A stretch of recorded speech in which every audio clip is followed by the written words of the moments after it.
বিপরীতে পিছিয়ে পড়েছে ছাত্রদল। অনেকেই প্রশ্ন করছেন যে বিএনপির নীতি বা বিএনপির যে বিষয়গুলিকে ছাত্র নির্বাচনের সামনে আনা হয়েছিল সেগুলি ভুল ছিল কিনা। জুলাই সনদ প্রসঙ্গে অনৈক্য আরও বেশি দেখা যাচ্ছে অনেকগুলি রাজনৈতিক দলের মধ্যে। এইসব নিয়ে দেশ জাতি নির্বাচন নিয়ে কথা বলার জন্য আমাদের সঙ্গে ভবিষ্যতের সংসদের চেহারা দেখানোর জন্য আমাদের সঙ্গে আলোচনা রয়েছেন বিএনপির তথ্য বিষয়ক সম্পাদক জনাব আজিজুল বারী হেলাল।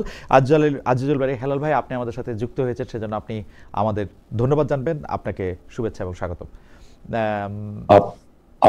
ধন্যবাদ। আমাদের সাথে আরও রয়েছেন বাংলাদেশ সুপ্রিম কোর্টের আইনজীবী অ্যাডভোকেট মোহাম্মদ শিশির মনির। অ্যাডভোকেট মোহাম্মদ শিশির মনির সুনামগঞ্জের শাল্লা থেকে আমাদের সাথে যুক্ত হয়েছেন। আপনাকে অনেক ধন্যবাদ অ্যাডভোকেট শিশির মনির, আপনার ব্যস্ততা এবং অন্যান্য কাজকর্মের মধ্যেও আপনি আমাদের সময় দিয়েছেন, সেজন্য আপনি আমাদের শুভেচ্ছা এবং ধন্যবাদ জানবেন। আমি প্রথমেই একটু হেলাল ভাই আপনাকে যেতে চাই। হেলাল ভাই, আমরা একটু পুরনো প্রসঙ্গ ধরে, মানে আজ থেকে ঠিক এক সপ্তাহ আগে ডাকসু ইলেকশনটা হয়েছিল। ডাকসু ইলেকশনে এক ধরনের রেজাল্ট হয়েছে, তারপর আবার ডাকসু হয়েছে, এই ব্যাপারগুলি সবারই জানা।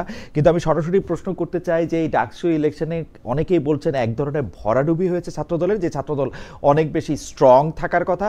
এইটার জন্য অনেকেই আবার দায়ী করে থাকেন যারা ছাত্রদলকে পরিচালনা করেছেন, অর্থাৎ সাবেক ছাত্র নেতাদের অনেক ক্ষেত্রে। সেই ক্ষেত্রে এই দায় আপনার উপরেও এসে পড়ে কিনা, এবং আপনি মনে করেন কিনা যে ছাত্র দল যে ক্যাম্পেইন করেছে বা ক্যাম্পেইনের মধ্যে যে বিষয়গুলি সামনে এনেছে সেগুলি ভুল ছিল, বা ছাত্রদের ভোট চাওয়ার ক্ষেত্রে, ভোট পরিকল্পনার ক্ষেত্রে ভুল ছিল, অথবা সারা দেশে বিএনপি যেসব কারণে সমালোচিত হচ্ছে, অর্থাৎ চাঁদাবাজি, দুর্নীতি, প্রশাসনের হস্তক্ষেপ, সেইটার প্রভাব হলো। আপনি কি মনে করছেন হেলাল ভাই? ধন্যবাদ। আপনি একটা প্রশ্ন করছেন, এটা অনেক তাৎপর্যপূর্ণ প্রশ্ন। এটা উত্তর দিতে গেলে আমাকে একটু সময় দিতে হবে। আমি বলতে চাচ্ছি যে আপনি বলছেন যে সাবেক ছাত্র নেতা বা বিএনপির উপরে দায় বর্তায় কিনা। আমি প্রথমে মনে করি যে ভিক্টরি হ্যাজ মেনি ফাদার্স বা ডিফিট ইজ অরফ্যান। আপনি জানেন, এখন সেই ডিফিটটা কি ছাত্র দলের হয়েছে আর উইনটা কি ছাত্র শিবিরের হয়েছে, এই প্রশ্ন আমি প্রথমে যাব। দেখেন, ছাত্র শিবিরের নিজের নামে কিন্তু তিনি ইলেকশনটা করতে পারেননি, অর্থাৎ রাজনৈতিকভাবে ছাত্র শিবিরের জয়লাভ হয়েছে এটা কখনো বলা যাবে না। তাকে একটা ঐক্য করতে হয়েছে। সেই ঐক্যটা করেছে আপনার পরাজিত যে মাফিয়ারা ছিল ছাত্রলীগ, সেই ছাত্রলীগ ছাত্র শিবিরের মধ্যে যে ঐক্যটা গত 17 বছর ধরে তারা চালিয়ে যাচ্ছিল। অর্থাৎ আপনার গত 17 বছরে ছাত্র শিবির এবং ছাত্রলীগ ক্যাম্পাসে ছিল, কিন্তু ঢাকা বিশ্ববিদ্যালয়ের ছাত্রদল 1 সেকেন্ডের জন্য গত 17 বছর ক্যাম্পাসে থাকতে পারেনি। এইখানে ছাত্র শিবিরের একটা অ্যাডভান্টেজ পয়েন্ট রয়েছে। এবং দেখা গেছে 5ই আগস্টের পরে যখন পরিবর্তন হলো, তখনও ছাত্রলীগের সব ছেলে পেলে যে ক্যাম্পাস থেকে বেরিয়ে গেছে তা না, অধিকাংশ ছাত্রলীগের ছেলেরা ক্যাম্পাসে আবার ছাত্র শিবিরের সাথে ওই আগের মতো যোগবদ্ধ ভাবে ছিল। যেহেতু ছাত্র শিবির ক্যামোফ্লেজ করে ছাত্রলীগের মধ্যে ছিল, কিন্তু 5ই আগস্টের পরে তারা তাদের পরিচয়টা বের করলো যে আমরা ছাত্র শিবির।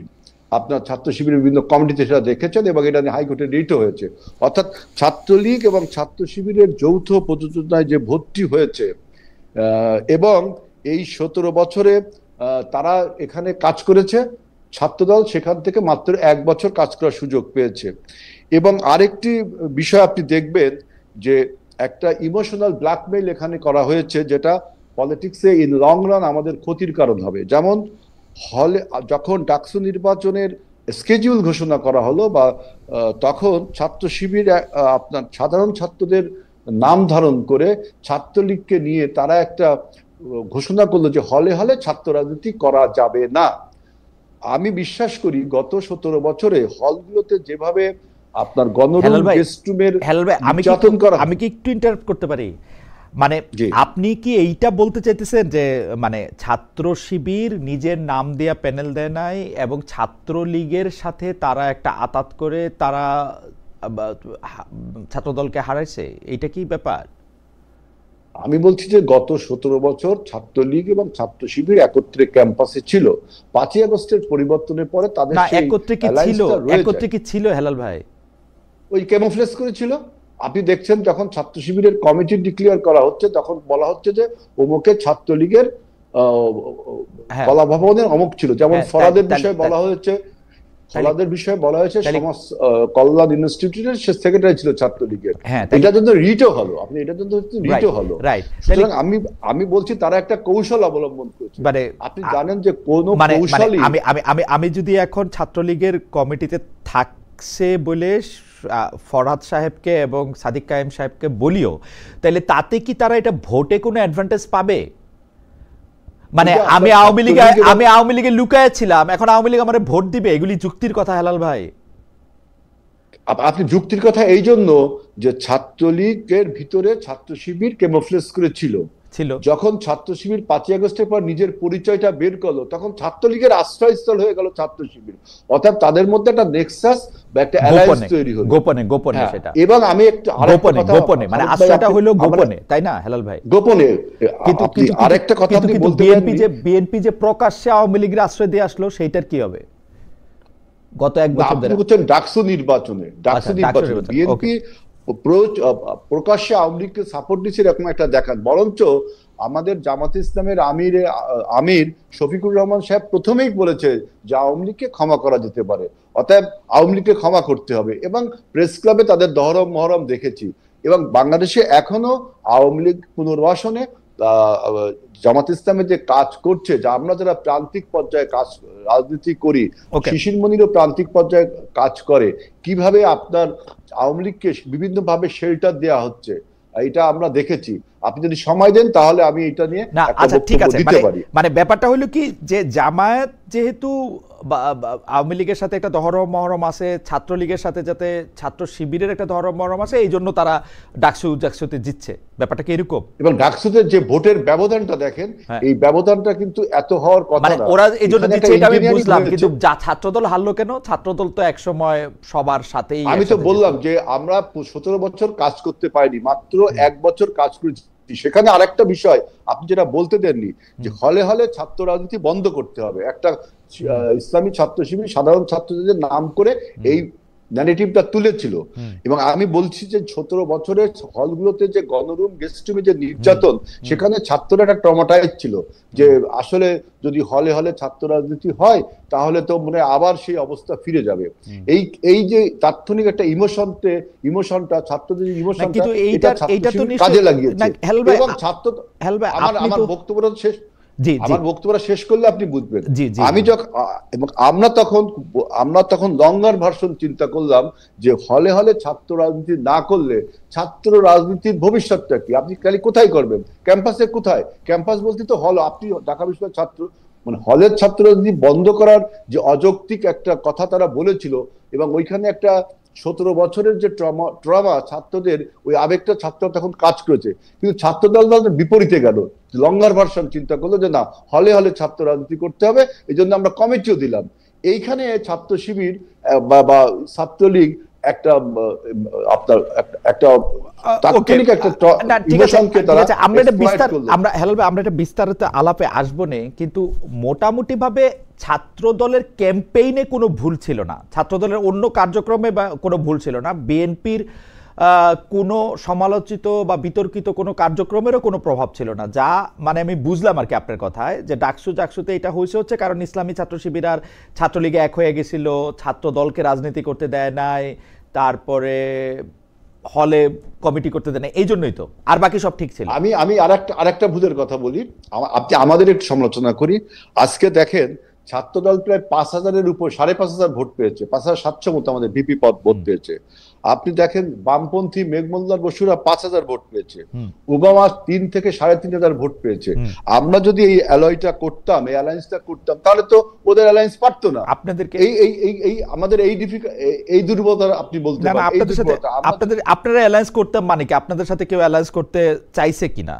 চাইও তো নাই কেউ, সেটা অন্য বিষয়, এটা আমাদের বিষয়। আমরা অন্য জল দ্বারা আমার এই বক্তব্য শুনছে, আমাদের ওই যে আমরা যদি এই যে শিবির যে ছাত্রলীগের সাথে ঐক্যবদ্ধ হয়েছে, আমরা যদি যারা ইন্ডিপেন্ডেন্ট ইলেকশন, ছাত্রদল ইন্ডিপেন্ডেন্ট ইলেকশন করেছে, আমরা যদি অন্য সংগঠনের সাথে বামপন্থীর সাথে স্বতন্ত্রের সাথে ঐক্যবদ্ধ করতাম, তাহলে কিন্তু শিবির আপনার এত ম্যানিপুলেশন করার পরেও, এত ইঞ্জিনিয়ারিং করার পরেও জিততে পারতেন না। ওকে, এই জায়গাটা আমাদের, আচ্ছা ঠিক আছে, এই দুর্বলতা আপনি বলতে পারেন।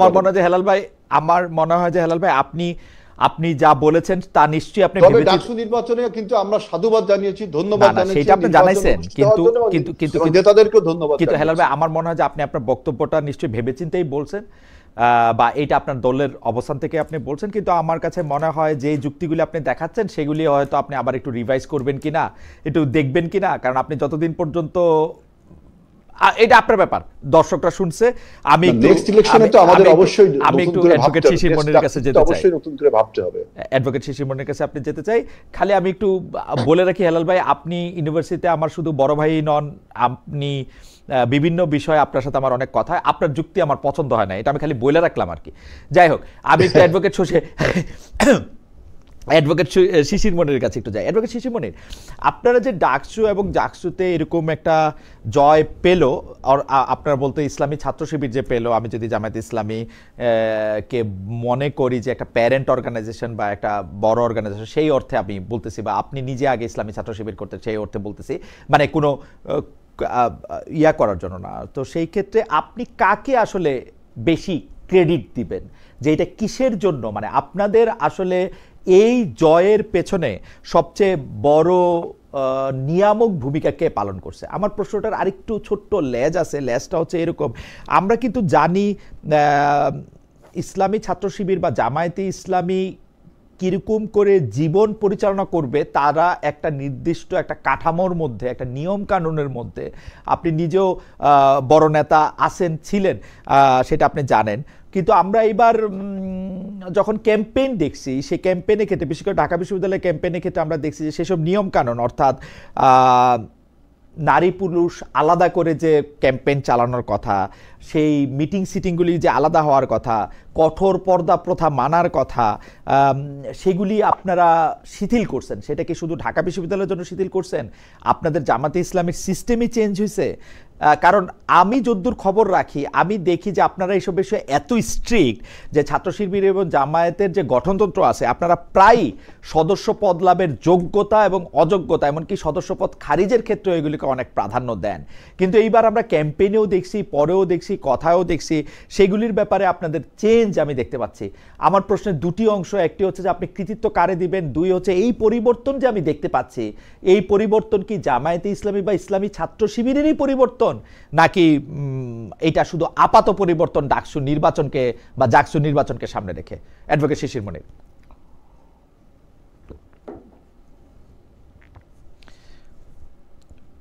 অ্যাডভোকেট শিশির মনিরের কানেকশনটা কি? পরিবর্তন তাকে দিব যে অ্যাডভোকেট শিশির মনির, এখন আমরা আপনাকে শুনতে পাচ্ছি, আপনি একটু জোরে বলবেন। হ্যাঁ, আপনি প্রথমে কৃতিত্বটা একটু বললেন।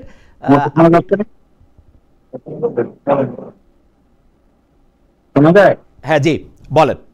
এই পরিবর্তনের প্রথম ক্রেডিট দিব আমি ক্যান্ডিডেটদের, যে ক্যান্ডিডেট তারা চুজ করেছে, যে ধরনের ক্যান্ডিডেট চুজ করা হয়েছে, এই ক্যান্ডিডেট এখানে একটা বিরাট ফ্যাক্টর হিসেবে কাজ করেছে বলে আমার আন্ডারস্ট্যান্ডিং হয়েছে।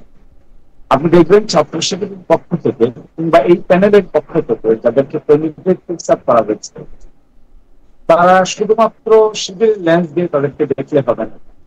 তারা বিশ্ববিদ্যালয় ক্যাম্পাসে ভালো ছাত্র, তাদের একাডেমিক ক্যারিয়ার আছে, তারা এক্সট্রা কারিকুলার অ্যাক্টিভিটিতে অনেক ভালো পারফর্ম করেছেন, তাদের track record in the university is very good and clean. 5 আগস্টের পরে তারা ছাত্রদের জন্য অনেক কল্যাণকর কাজ করেছেন, যে কাজগুলো ছিল ক্রিয়েটিভ, ইনোভেটিভ এবং ইনক্লুসিভ। এই কাজগুলো করার মাধ্যমে তারা তাদের ক্রেডিবিলিটি প্রমাণ করেছে এবং এটা অ্যাকসেপ্টেড হয়েছে widely by the university students. এবং যে প্যানেলটা ঠিক করা হয়েছে, এই প্যানেলের মধ্যে একটা ইনক্লুসিভনেস ছিল।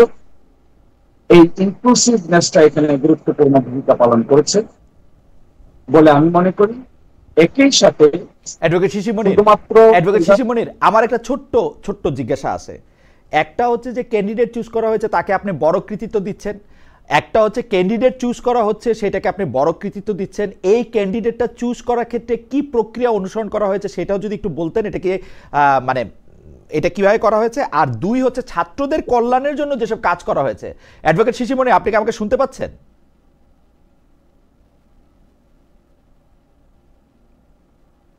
অ্যাডভোকেট শিশির, আপনি কি আমাকে শুনতে পাচ্ছেন?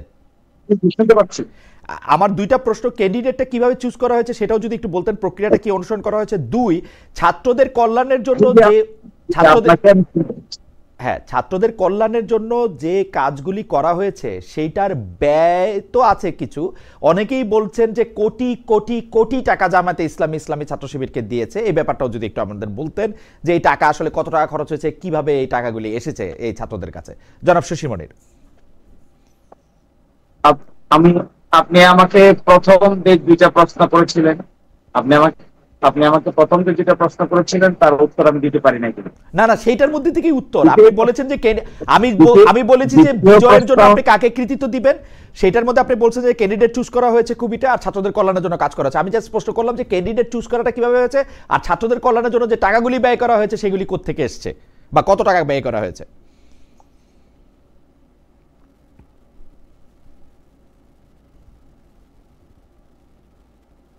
আপনি তো আমাকে দুইটা প্রশ্ন করেছিলেন, একটা প্রশ্নের উত্তর দিতেই আপনি আবার আরেকটা প্রশ্ন করেছেন, আরেকটা প্রশ্ন। না না অ্যাডভোকেট শিশিরমণির, আমি কিন্তু যেই দুইটা প্রশ্ন করছি আপনি হয়তো আমাকে ভালো শুনতে পাচ্ছেন না। আমি যেই দুইটা প্রশ্ন করেছি সেই দুইটা প্রশ্নই আছে। আপনারা কৃতিত্ব কাকে দিবেন, যে ক্যাম্পেইনের রীতি আপনারা অনুসরণ করছেন সেটা সমস্ত জামাত ইসলামীর জন্যই আপনারা অনুসরণ করবেন কিনা, নাকি এটা ডাকসুর জন্য কাস্টমাইজড।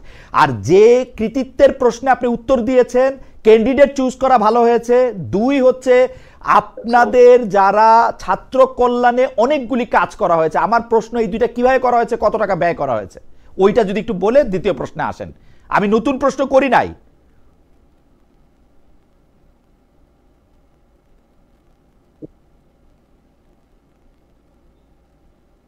মাঝখানে যদি আপনি আমাকে আটকে দেন তাহলে উত্তর দিতে পারবো না, তাহলে আপনার কথাই আমাকে শুনতে হবে। আচ্ছা দেন,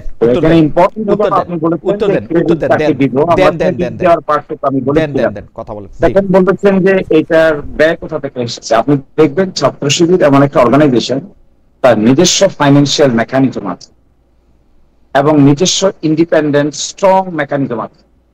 এই মেকানিজমটা আপনি ভিতর থেকে না দেখলে বুঝতে পারবেন না। This is a very beautiful mechanism. এবং আর্থিক কারণে তারা যেভাবে অর্থনৈতিক বিষয়টাকে যেভাবে ম্যানেজ করে, সংগঠনের সদস্যদের, সাথীদের, শুভাকাঙ্ক্ষীদের কাছ থেকে যেভাবে কন্ট্রিবিউশন তারা নেয় এবং যে ট্রান্সপারেন্ট অ্যাকাউন্টেবল মেকানিজমে তারা এগুলো মেনটেন করে, এগুলো ভেরি ইনোভেটিভ আইডিয়া তারা এখানে ইনক্লুড করেছে। এটাও তার একটা ক্যাপাসিটি যে ছাত্র শিবির তার ফাইন্যান্সিয়াল পার্টটুকুকে এত স্মুথলি ডিল করে, যে স্মুথলি ডিল করার কারণে তাদের মধ্যে ফাইন্যান্সিয়াল বিষয়টা খুবই ট্রান্সপারেন্ট অ্যাকাউন্টেবল ওয়েতে যেহেতু ম্যানেজ হয়, এটাকে নিয়ে কোনো প্রশ্ন থাকে না, কোনো ধরনের কোনো উদ্বিগ্নতা থাকে না, কোনো ধরনের কোনো এলিগেশন থাকে না। ফলে ছাত্র শিবিরের ফাইন্যান্স আপনি যদি অডিট করতে চান, আপনি অডিট রিপোর্ট দেখতে পাবেন। ওই অডিট রিপোর্ট দেখলে আপনি বুঝতে পারবেন কিভাবে আয় হলো আর কোথায় ব্যয় হলো। এবং I hope you will be satisfied to go through their audit report, yearly audit, 6 monthly audit এবং 3 মাসের অডিট। আমার ধারণা, আমি যখন এই সংগঠনে ছিলাম, এত ট্রান্সপারেন্ট মেকানিজমে ফাইন্যান্সিয়াল সিস্টেম বিল্ড আপ করা হয় এবং কন্টিনিউ করা হয়, এটার প্যারালাল আরেকটা এক্সাম্পল সম্ভবত আমাদের দেশে আপাতত কেউ এস্টাবলিশ করতে পারে নাই। This is what is an internal beauty. আর সেকেন্ড বলছেন যে জামায়াত ইসলামীর পলিসিতেই পরিবর্তন হয়েছে না অনলি শিবির। যে ইনক্লুসিভনেস এর কথা আমরা বলে আসছি, যে আমার ভাই একটু আগে যে কথাগুলো বলেছেন, এটা যে ডিনায়াল মোড, আমি মনে করি ডিনায়াল মোড কোনো আন্ডারস্ট্যান্ডিং এর জন্য ভালো মোড না। একটা প্যানেল বিজয়ী হয়েছে, এখন তারা দেখছেন এখানে কার সাথে আঘাত করা হয়েছে, কি ধরনের ক্যান্ডিডেট ঠিক করেছেন তা কি প্রশ্ন করেছেন? যে ধরনের ক্যান্ডিডেট তারা দিয়েছেন তাদের প্রি ক্রেডেন্সিয়ালস আছে একাডেমিক, তা কি টেস্ট করেছেন? যাদেরকে তারা ফিক্স করেছেন তারা কি ধরনের এজেন্ডা ফিক্স আপ করেছেন, এই প্রশ্ন করেছেন? তারা কি এই প্রশ্ন করেছেন যে 5ই আগস্টের পরে ছাত্রদের জন্য ছাত্র বান্ধব কি কি কাজ তারা করেছেন, এটাকে অ্যানালাইসিস করেছেন?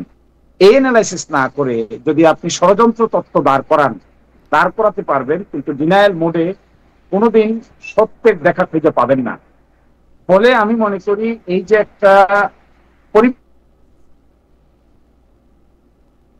পরিবর্তন এসেছে, ইনক্লুসিভনেস, ভালো ক্যান্ডিডেট ফিক্স করা এবং এজেন্ডা ফিক্স আপ করা, এজেন্ডাগুলো ছাত্রদের কল্যাণে হওয়া, এই পরিবর্তনগুলিকে শুধু ছাত্র শিবিরে নয়, এগুলো আপনি আগামীতে জামায়াত ইসলামীর এজেন্ডাতেও পরিবর্তন দেখতে পাবেন, ইনক্লুসিভনেসে পরিবর্তন দেখতে পাবেন, মাইনরিটি এবং রিলিজিয়াস গ্রুপের সঙ্গে বিহেভিয়ার এবং আচরণে পরিবর্তন দেখতে পাবেন।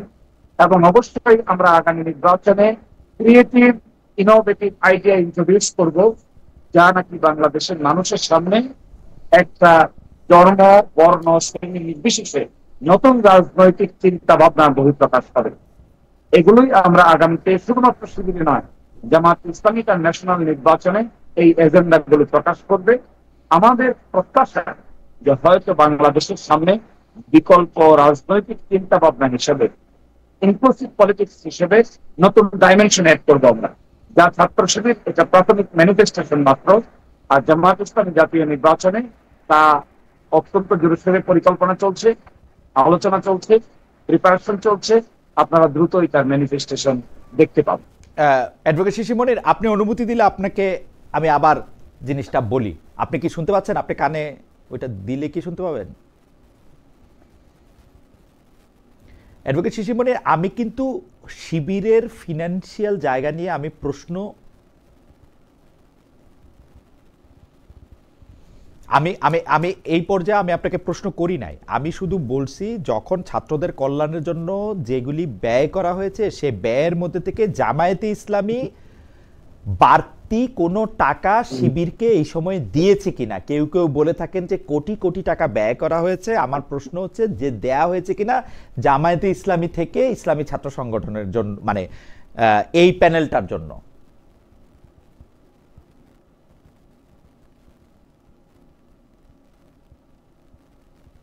ডাকসু ইলেকশনকে সামনে রেখে অ্যাডভোকেট মনির, আপনি কি আমাকে শুনতে পাচ্ছেন? জি জি, শুনতে পাচ্ছি আমি, প্লিজ বলেন। ডাকসু এবং জাকসু ইলেকশনকে সামনে রেখে, বিশেষ করে ডাকসু ইলেকশনকে সামনে রেখে ছাত্রদের কল্যাণের জন্য যে ব্যয় করা হয়েছে সে ব্যয়ের নির্বাহের জন্য জামায়াতে ইসলামী এই ছাত্র সংগঠনকে কোনো বাড়তি টাকা দিয়েছে কিনা, দিলে সেটার পরিমাণ কত? না, জামায়াতে ইসলামী বাড়তি কোনো পয়সা ছাত্র শিবিরকে তার নির্বাচন পরিচালনার জন্য দেয়নি। ছাত্র শিবির তার নিজস্ব মেকানিজমে যে ফান্ড রেইজ করেছে সেই ফান্ডেই যথেষ্ট ছিল নির্বাচন পরিচালনা করার জন্য। এবং এই ক্ষেত্রে আমরা যারা অতীতে ছাত্র শিবির করেছি, আমরা আমাদের সাধ্য মতো সবাই এই ফান্ডে ডোনেট করেছি। দেশের বাইরে যারা অতীতে ছাত্র শিবির করেছেন তারাও এখানে সাধ্য মতো ভালো পরিমাণ পয়সা প্রয়োজন অনুযায়ী ডোনেট করেছেন। সেটা তারা খরচ করেছে, হিসাব রেখেছে, ভাউচার রেখেছে, একটা ব্যালেন্স শিট তৈরি করেছে, সেটা রিপোর্ট তারা আমাদের কাছে দিয়েছে, আমরা সন্তুষ্ট হয়েছি। So this is what is the mechanism. Okay, এটা কি আপনারা প্রকাশ করবেন যে মোট কত টাকা ব্যয় করা হয়েছে এই এক বছরে ছাত্র কল্যাণের জন্য বা ছাত্রদের কল্যাণের জন্য? এবং এরকম কোন সিচুয়েশন এখনো আসেনি। যদি স্পেসিফিক্যালি মনে করেন আপনি এটা জানতে চান বা আপনার জানার প্রয়োজন আছে বা কোনো ব্যক্তি বিশেষ যদি জানতে চায়, তাহলে অবশ্যই তাকে আমরা আনুষ্ঠানিকভাবে উত্তর দিতে রাজি আছি। আপনি চিঠি পাঠান, we will give you answer. Thank you so much. আর দ্বিতীয় প্রশ্নটা সেটা হচ্ছে যে জামায়াতে ইসলামীর মিটিং এবং সিটিংয়ের ক্ষেত্রে কঠোর পর্দা প্রথা মানা একটি বিধান রয়েছে। নারী এবং পুরুষ পাশাপাশি বসে কোনো একটা মিটিং করা, সিটিং করা, সেটাতে যাওয়া, সেখানে ক্ষেত্রে মানে তাদের একটা স্ট্যান্ডার্ড রয়েছে, সেটা জামাত ইসলামীরও রয়েছে, ইসলামী ছাত্র শিবিরেরও রয়েছে। কিন্তু এই গঠনতন্ত্র অনুসারে দলীয় সদস্যপদ লাভের যোগ্যতা হিসাবেও বলা আছে যিনি সদস্য হবেন তিনি ফরজ ওয়াজিব সমূহ মেনে চলবেন। এই পর্দার বিধান না জানার কারণে আমরা জেনেছি যে শিবিরের বহু সদস্যদের সদস্যপদ বাতিল হয়েছে, অনেকে নেতা হতে পারেন নাই, এতই কঠোর এটা। এইবার আমরা জনাব সাদিককে, জনাব ফরহাদকে যেভাবে ইলেকশনটাকে ক্যাম্পেইন করতে দেখেছি, সেই ক্ষেত্রে মনে হয়েছে এই নিয়ম কানুন অনেক শিথিল করা হয়েছে। আপনি যেটাকে ইনক্লুসিভনেস বলছেন, সেই ইনক্লুসিভনেসে জামায়াতে ইসলামীও কি এই নিয়মটা শিথিল করেছে, নাকি সেটা শুধু ডাকসু এবং জাকসুর জন্য?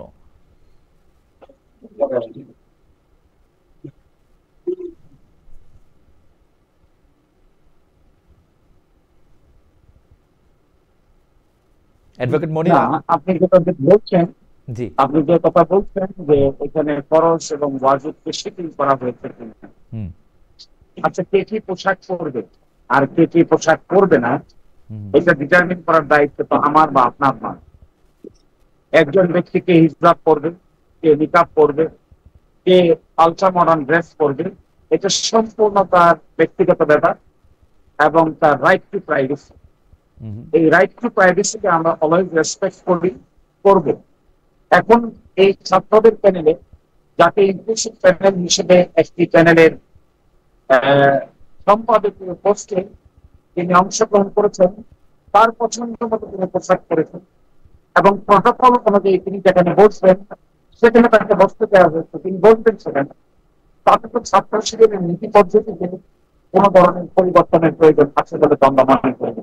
পার্লামেন্টের মেম্বার ছিলেন আমরা, পার্লামেন্টের মেম্বার থাকা অবস্থায়, মিনিস্টার থাকা অবস্থায় আমাদের মন্ত্রীরা, মিনিস্টাররা পার্লামেন্ট পরিচালনা করেছেন, সেখানে মন্ত্রী হিসেবে দায়িত্ব পালন করেছেন, পার্লামেন্টারি স্ট্যান্ডিং কমিটির মিটিং উপস্থাপন করেছেন, সেখানে নারী পুরুষ নির্দিষ্ট অংশগ্রহণ করেছেন।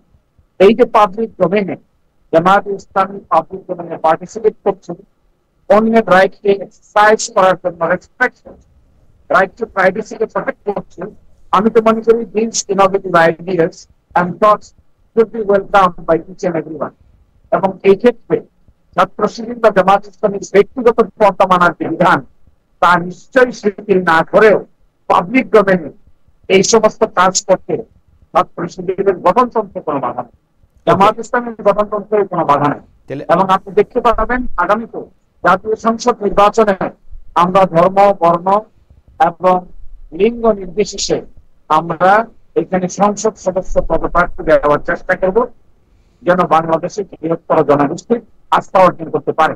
আপনার প্রশ্নটি সুনির্দিষ্ট আনসার হলো, ওয়াজিব এবং ফরজ আমরা শিথিল করতে পারিনি, এটি তো বিধান, ইসলামের বিধান।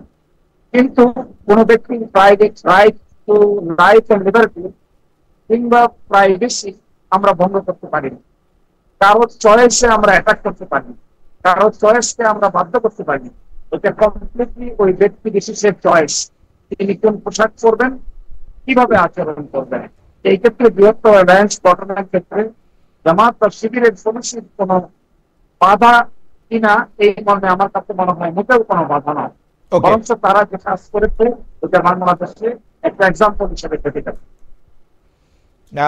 আমার মনে হয় যে আপনার ভয়েস একটু অস্পষ্ট, তারপরেও আমি, কারণ হচ্ছে যে আমাদের সাথে আমাদের দর্শকরা প্রশ্ন করছেন যে অ্যাডভোকেট শিশির মনির আসলে অনেক দূর থেকে, সাল্লা থেকে আমাদের সাথে যুক্ত হচ্ছেন এবং তিনি নিজে নিজে আমাদের সাথে যুক্ত হয়েছেন, আমাদের প্রডিউসার ওখানে যেতে পারেন নাই, সেই জন্য সাউন্ডের একটু অসুবিধা, তবে সেই সাউন্ডটা একটু ঠিক করে নেবেন।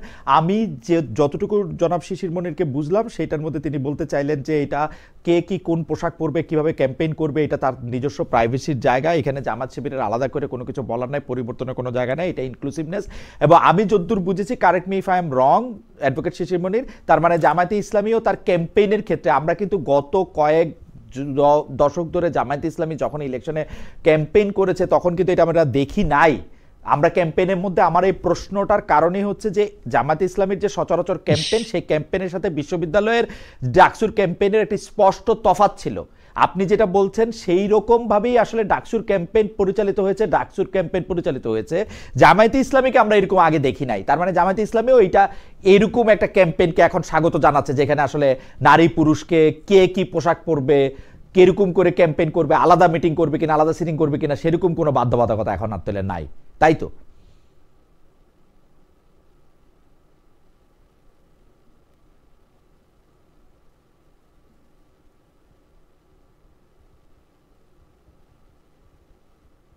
আমার মনে হয় এটাই তো বিবর্তন, এইটাকেই তো বিবর্তন বলে।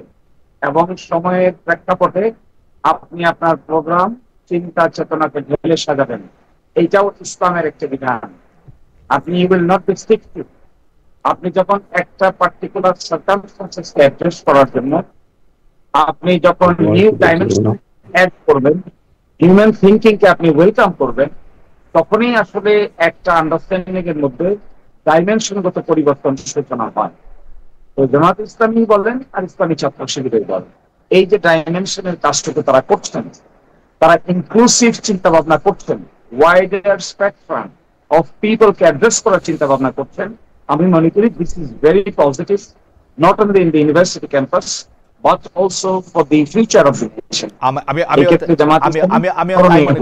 আমিও তাই মনে করি সময়ের সাথে জামায়াতে ইসলামের এই বিবর্তন, যেটি আমরা আসলে ডাকসু এবং জাকসুর মধ্যে দেখতে পেলাম, অ্যাডভোকেট শিশির মনির বলছেন যে সেটি আসলে সেটি আসলে অ্যাকোয়ার করা হয়েছে সময়ের প্রয়োজনে এবং এর নামেই আসলে ইসলাম। এই বিবর্তনের মধ্যে দিয়ে সেটি হেঁটে যায়। আপনাকে তো অনেক ধন্যবাদ অ্যাডভোকেট শিশির মনির। আমি একটু আমার টেকনিক্যাল প্রযোজক আবির ভাইকে একটু বলবো যে শিশির ভাইয়ের মানে সাউন্ডটা একটু ক্লিয়ার হয় কিনা সেটা যদি উনি আবার একটু দেখেন। আমরা ততক্ষণে জনাব আজিজুল বারী হেলালের সাথে একটু কথা বলতে চাই। জনাব আজিজুল বারী হেলাল, আমরা দেখতে পাচ্ছি যে নানা কারণে এমন একটা সময় এসছে যখন এইটা মনে হচ্ছে যে বিএনপি নিজেদের মনে করছে যে তারা ভবিষ্যতের নির্বাচনে তারা পাশ করে গেছে বা তারাই আসলে বাংলাদেশে সরকার গঠন করবে। অন্যদিকে যারা অন্যান্য রাজনৈতিক দল আছে তারা মোটামুটি সবাই বিএনপির এগেনস্টেই একটা মোর্চা বা দল বা একটা জোট গঠন করতে যাচ্ছে। বিএনপি কি বাংলাদেশের রাজনীতিতে বারবার জাতীয় সরকারের কথা বললেও মাঠের রাজনীতির কারণে বা তৃণমূলের রাজনীতির কারণে বিএনপি কি একা হয়ে পড়লো? আপনার রাজনৈতিক বিশ্লেষণ কি? না, বিএনপি একা হয়ে পড়বে কেন? বিএনপি আপনার তার সাথে যে তারা 24-এর গণ অভ্যুত্থানে আমাদের যে জোট ছিল সেটা এখনো আছে। নির্বাচনের সময় সে দেখা যাবে যে জোটটা কিভাবে কি হয়। আমি একটু খালিদ ভাই আমাকে একটু বলতে দেন যে শিশির মনির যে কথাটা বললো যে ইসলাম পরিবর্তনশীল, ইসলাম বিবর্তন হচ্ছে, এই কথাটা কি ইসলামী স্কলাররা বা ইসলামে এটা কি রাইট যে ইসলাম পরিবর্তনশীল কোন ধর্ম? ইসলাম কি আপনার বিবর্তন না, নির্দিষ্ট একটা আপনার নিয়ম এবং নীতি আছে। আপনি যে কথাটা বললেন যে ইসলামী ছাত্র শিবিরের প্যানেলে অর্থাৎ সমন্বিত ছাত্র ঐক্য, যেটা ওই প্যানেলে 3টা আমাদের ছাত্রী বোন ছিল, তারা হেজাব ছাড়া। আমি প্রশ্ন করেছিলাম একটা টেলিভিশন টক শোতে যে এই ব্যাপারে জামাত ইসলাম কি বলে, যেখানে ইসলামে ম্যান্ডেটরি হিজাব। এখন আপনি আমাকে বাধ্য করতে পারেন না, আমি এটা এগ্রি করি, কিন্তু আপনি যখন বলবেন যে বাংলাদেশ ইসলামী ছাত্র শিবির, সেইখানে আপনি পর্দা ছাড়া বা অন ইসলামিক কোনো কিছু করবেন, তাহলে আপনি ইসলাম নামটা ব্যবহার করতে পারবেন না। আপনি বাংলাদেশ ছাত্র শিবির বলেন, আমার কোনো সমস্যা নেই। যখনই ইসলামের ট্যাগটা লাগাবেন তখন কিন্তু আপনি ফরজ ওয়াজিব মানতে হবে। হেলাল ভাই এই জোর তো আপনি করতে পারেন না যে আপনি দেখেন আমি আপনাকে দেখি আপনি কি না, এটা আপনি বলতে পারেন না কেন? আমার যুক্তিটা আপনি শোনেন। কারণ হচ্ছে যে তুরস্কে, মিশরে, ওইখানেও তো প্রচুর ইসলামী দল আছে যারা ইসলামী দল নামে দল পরিচালনা করেন। তো এখন তারা কিরকম পোশাককে পরবেন, কিভাবে তারা তাদের আন্দোলন ক্যাম্পেইন পরিচালনা করবেন, তারা এটা ঠিক করেন। অ্যাডভোকেট শিশির মনির এই যে অ্যাডাপশন, প্রয়োজনে যে অ্যাডাপশনের কথা, সেই অ্যাডাপশনের কথা বলেছেন, এটাকে আসলে খুব ভুল বলেছেন। ইসলাম পারমিট করে? না, ইসলাম কি তুরস্ক মডেল? ভাই ইসলাম তো মিশর মডেল। ইসলামের তো নিজস্ব মডেল আছে। না, ইসলামের নানা রকম মডেল আছে কিন্তু হেলাল ভাই, মানে এটা আপনি শিশির মনি এগ্রি করে? আমি বলছি যে আপনি বলছেন ঠিক আছে, শিশির মনির কি এগ্রি করে ইসলামের নানা রকম মডেল আছে? আমি তো এগ্রি করি না। একজন ইসলামিক স্কলার যে আমার চেয়ে এবং শিশিরের চেয়ে ভালো বোঝে, সে কি এগ্রি করে? আমি কখনো এগ্রি করি না। ইসলাম বিবর্তনশীল, ইসলাম পরিবর্তনশীল। আপনি তুরস্ককে ফলো করবেন, মিশরকে ফলো করবেন, ডাজ নট মিন যে ইসলামকে ফলো করলেন। অতএব এই যে কথাটা বললেন, এই কথাটা আমি মনে করি যে ইসলামের যে ধর্মের যে রাজনৈতিক অপব্যবহার, সেই অপব্যবহারটা জামাতে ইসলাম বলছে। তারা যদি জামাতে বাংলাদেশ নাম বলতো, আমি এইসব নিয়ে কিছু বলতাম না। যখনই আপনি ইসলাম ব্যবহার করবেন তখন ফরজ ওয়াজিব এগুলো আপনাকে কঠোরভাবে মেনে চলতে হবে, অথচ আপনার দলে। আপনি আমাকে বাধ্য করতে আমি বলছি না। আমি আমি আমি তীব্র প্রতিবাদ জানাচ্ছি যে ইসলাম বিবর্তনশীল ধর্ম না, ইসলাম পরিবর্তনশীল ধর্ম না। ইসলাম কোনো অর্থনৈতিক আইডিয়া না যেটা নিও ক্লাসিক্যাল বা আপনি মডার্নিজম, কিন্তু ইসলাম কিন্তু তা না।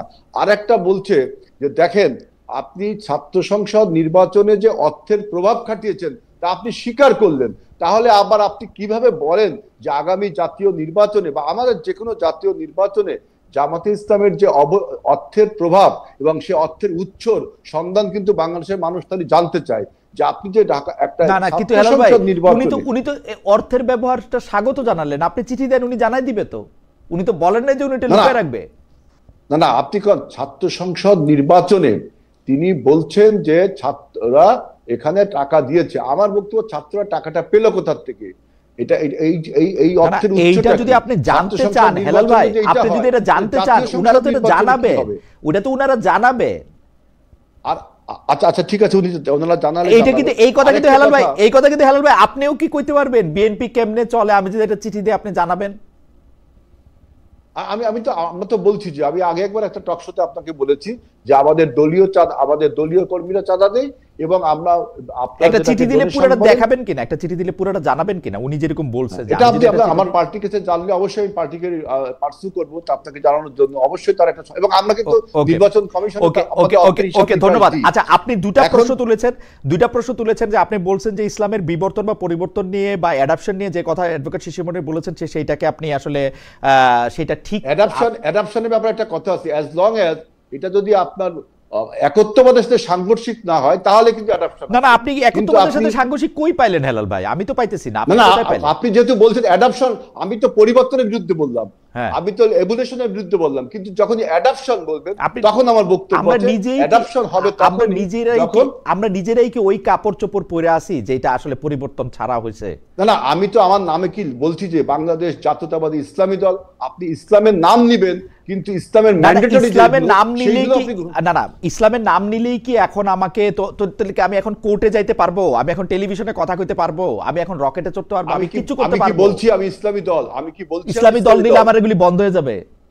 না অবশ্যই আপনি ইসলাম কি নামটা ব্যবহার করবেন, তার মানে কি রাজনৈতিক ব্যবহার করছেন এবং ধর্মের সাথে আপোষ করছেন, অর্থাৎ ধর্মের অপব্যবহার যতদিন আমরা শুনে আসছি তার একটা প্রকৃষ্ট প্রমাণ হলো জামাত ইসলামের আজকের বক্তব্য যে তিনি আপনার পরিবর্তন করবেন, তিনি ইনোভেশন করবেন। ইনোভেশনকে ইসলামের পরিভাষায় কি বলে শিশির মনির সেটা ভালো জানে যে নতুন কোনো কিছু ইনোভেশন ইসলামে করা যায় কিনা। আমি যখন বললেন আপনি করেন অ্যাডাপশন, তখন আমি বলেছি যে অ্যাডাপশন ইসলামে জায়েজ, কিন্তু তার সাথে অ্যাজ লং অ্যাজ যে যদি একত্ববাদের কোনো সাংঘর্ষিক না থাকে তাহলে অ্যাডাপশন জায়েজ। কিন্তু আপনি পর্দা ম্যান্ডেটরি কার জন্য ম্যান্ডেটরি, কতখানি ম্যান্ডেটরি সেটা নিয়ে 100 রকমের তরিকায় 300 রকমের কথা আছে। সেটাই জামাত ইসলাম বলুক যে পর্দা ম্যান্ডেটরি, এখানে কোনো তরিকা একটাই তরিকা যে পর্দা আপনাকে মানতে হবে, কিন্তু আপনি ইসলামে নাম ব্যবহার করবেন পর্দা মানবেন না।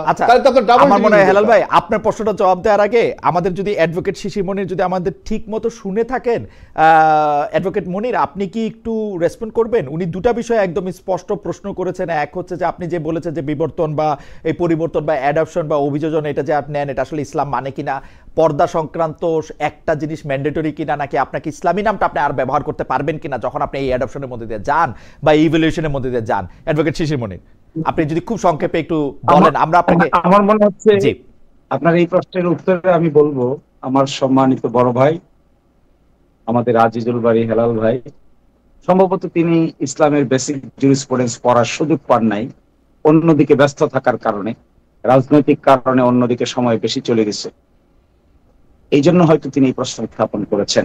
ইসলামিক শরিয়ার যে সোর্স গুলো আছে তার প্রথম সোর্স হলো কোরআন, দ্বিতীয় সোর্স হলো হাদিস, তৃতীয় সোর্স হলো ইজমা, চতুর্থ সোর্স হলো কিয়াস, পঞ্চম সোর্স হলো ইজতিহাদ। ইসলামের এই যে অ্যাডপটিভ টেন্ডেন্সি বা অ্যাডপটিভ মেন্টালিটি বা সার্কামস্টেন্সিয়াল ইন্টারপ্রিটেশন, এটি আসে ইজমা, কিয়াস এবং ইজতিহাদ থেকে। যুগে যুগে যারা মুস্তাহিদ থাকেন, যারা ইজমা এবং কিয়াস করেন, তারা ইসলামের কনটেক্সচুয়াল ইন্টারপ্রিটেশন দিয়ে থাকেন। আর যে বোনের কথা বলা হচ্ছে তিনি কি ছাত্র শিবিরের সদস্য, তিনি কি ছাত্রী সংস্থার সদস্য, তাহলে তিনি কি পোশাক পরবেন তাকে ছাত্র শিবির বলে দিবে? তিনি কি পোশাক পরবেন, তাকে আজিজুল বাড়ি হেলাল ভাই বলে দিবে, আমি আচ্ছা শিশির মনি বলে দিব? আপনার জবাবটা শেষ হইলে আমরা একটু হেলাল ভাইকে শুনতে চাই, কারণ আমরা আপনাকে একটু লম্বা সময় ধরে এবং এই ক্ষেত্রে এই জন্য আমি বলছি এটা আমি একটু প্রতিবাদ করতে চাই সম্পর্কে। খালেদ ভাই, আমাকে একটু বলার সুযোগ দিতে হবে। জি বলেন। উনি যে কথা শিশির মনির যেটা বললো যে ইসলামের প্রাথমিক ধারণা একমাত্র জামাতে ইসলামের ছাত্র শিবির যারা করে তারা জানে, আমি তো তাকে বলি তিনি যেটা বললেন সম্পূর্ণ রং কথা বললেন। আমরা জানি ইসলামের প্রথম সোর্স কোরআন, দ্বিতীয় সোর্স হলো হাদিস, এরপরে যেগুলো আছে ইজমা। আচ্ছা ঠিক আছে, আমরা থিওলজিক্যাল ডিবেটে না যাই হেলাল ভাই, আমরা থিওলজিক্যাল ডিবেটে না যাই।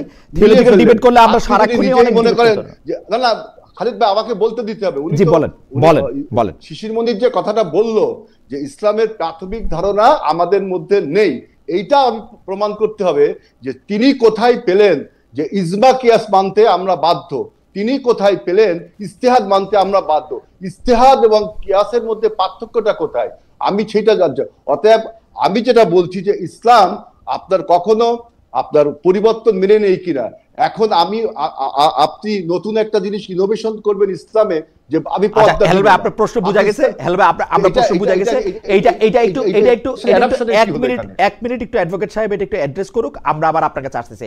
1 মিনিট একটু বলি যে অ্যাডভোকেট শিশির মনির, আমরা আগেও যে মুস্তাহিদের কথা কি মানতে আমরা বাধ্য? আপনি যদি 1 মিনিট কথা কি মানতে আমরা বাধ্য? অ্যাডভোকেট মনির, আমরা হাদিস কোরআন মানতে বাধ্য। অ্যাডভোকেট মনির, আমরা যদি ইস্তেহাদ বা ইজমা কিয়াস মানতে কি আমরা বাধ্য? না, সেই থিওলজিক্যাল হেলাল ভাই, থিওলজিক্যাল ডিবেট করলে আমরা সারাদিন ডিবেট করতে পারবো। শিশির মনির কিভাবে বলে যে আমরা এটা পড়িনি, উনারাই পড়েছে? এই যে ইসলামী ছাত্র শিবির যে একা দাবি করে, হেলাল ভাই এইভাবে করলে কিন্তু এইটা বললে কিন্তু কথা আগায় না। হেলাল ভাই কথা আগায় না। কিন্তু খালেদ ভাই, এটা কি বলা ঠিক হবে? এটা কি বলা ঠিক হবে যে ইসলামের প্রাথমিক জ্ঞান আপনার নেই, আমার নেই? না না, এটা উনারটা উনি বলছেন।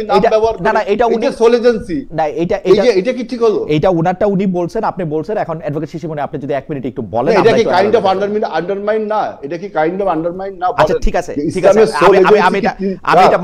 আমি এটা মানি যে অ্যাডভোকেট শিশির মনির এটা কাইন্ড অফ আন্ডারমাইন। আপনাকে যদি বলে যে ধর্ম নিয়ে আপনি কিছু জানেন না বা আপনি সুযোগ পান নাই, তো সেটা আমি মানছি। অ্যাডভোকেট শিশির মনি একটু যদি আপনি রেসপন্ড করতেন এই ব্যক্তিগত প্রসঙ্গ বাদ দিয়া, যে আসলে এইটা কোনো পরিবর্তন কিনা জামাতে ইসলামের ক্যাম্পেইনের ক্ষেত্রে, যেটা পুরনো প্রশ্ন ধরে আবার একটা আসতেছে। 1 মিনিট যদি একটু বলতেন, আমরা কথা আগাই আসলে।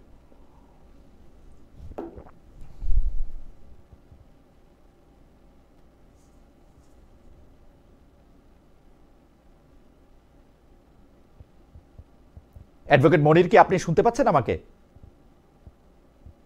জি জি, অবশ্যই অবশ্যই অবশ্যই। আপনি যদি একটু মন্তব্য করতেন।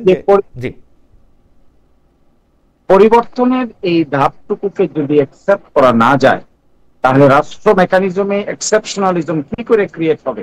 ওকে, বিএনপি কি তার পথ চলতে গিয়ে যে ধরনের পরিবর্তনের সূচনা করছেন, আর জামায়াতে ইসলামী তার বাউন্ডারি এবং পেরিফেরির মধ্য থেকে যদি ইনক্লুসিভনেস এবং ডাইভার্সিটিকে ইনক্লুড করেন, তাহলে হেলাল ভাইদের আপত্তি কেন?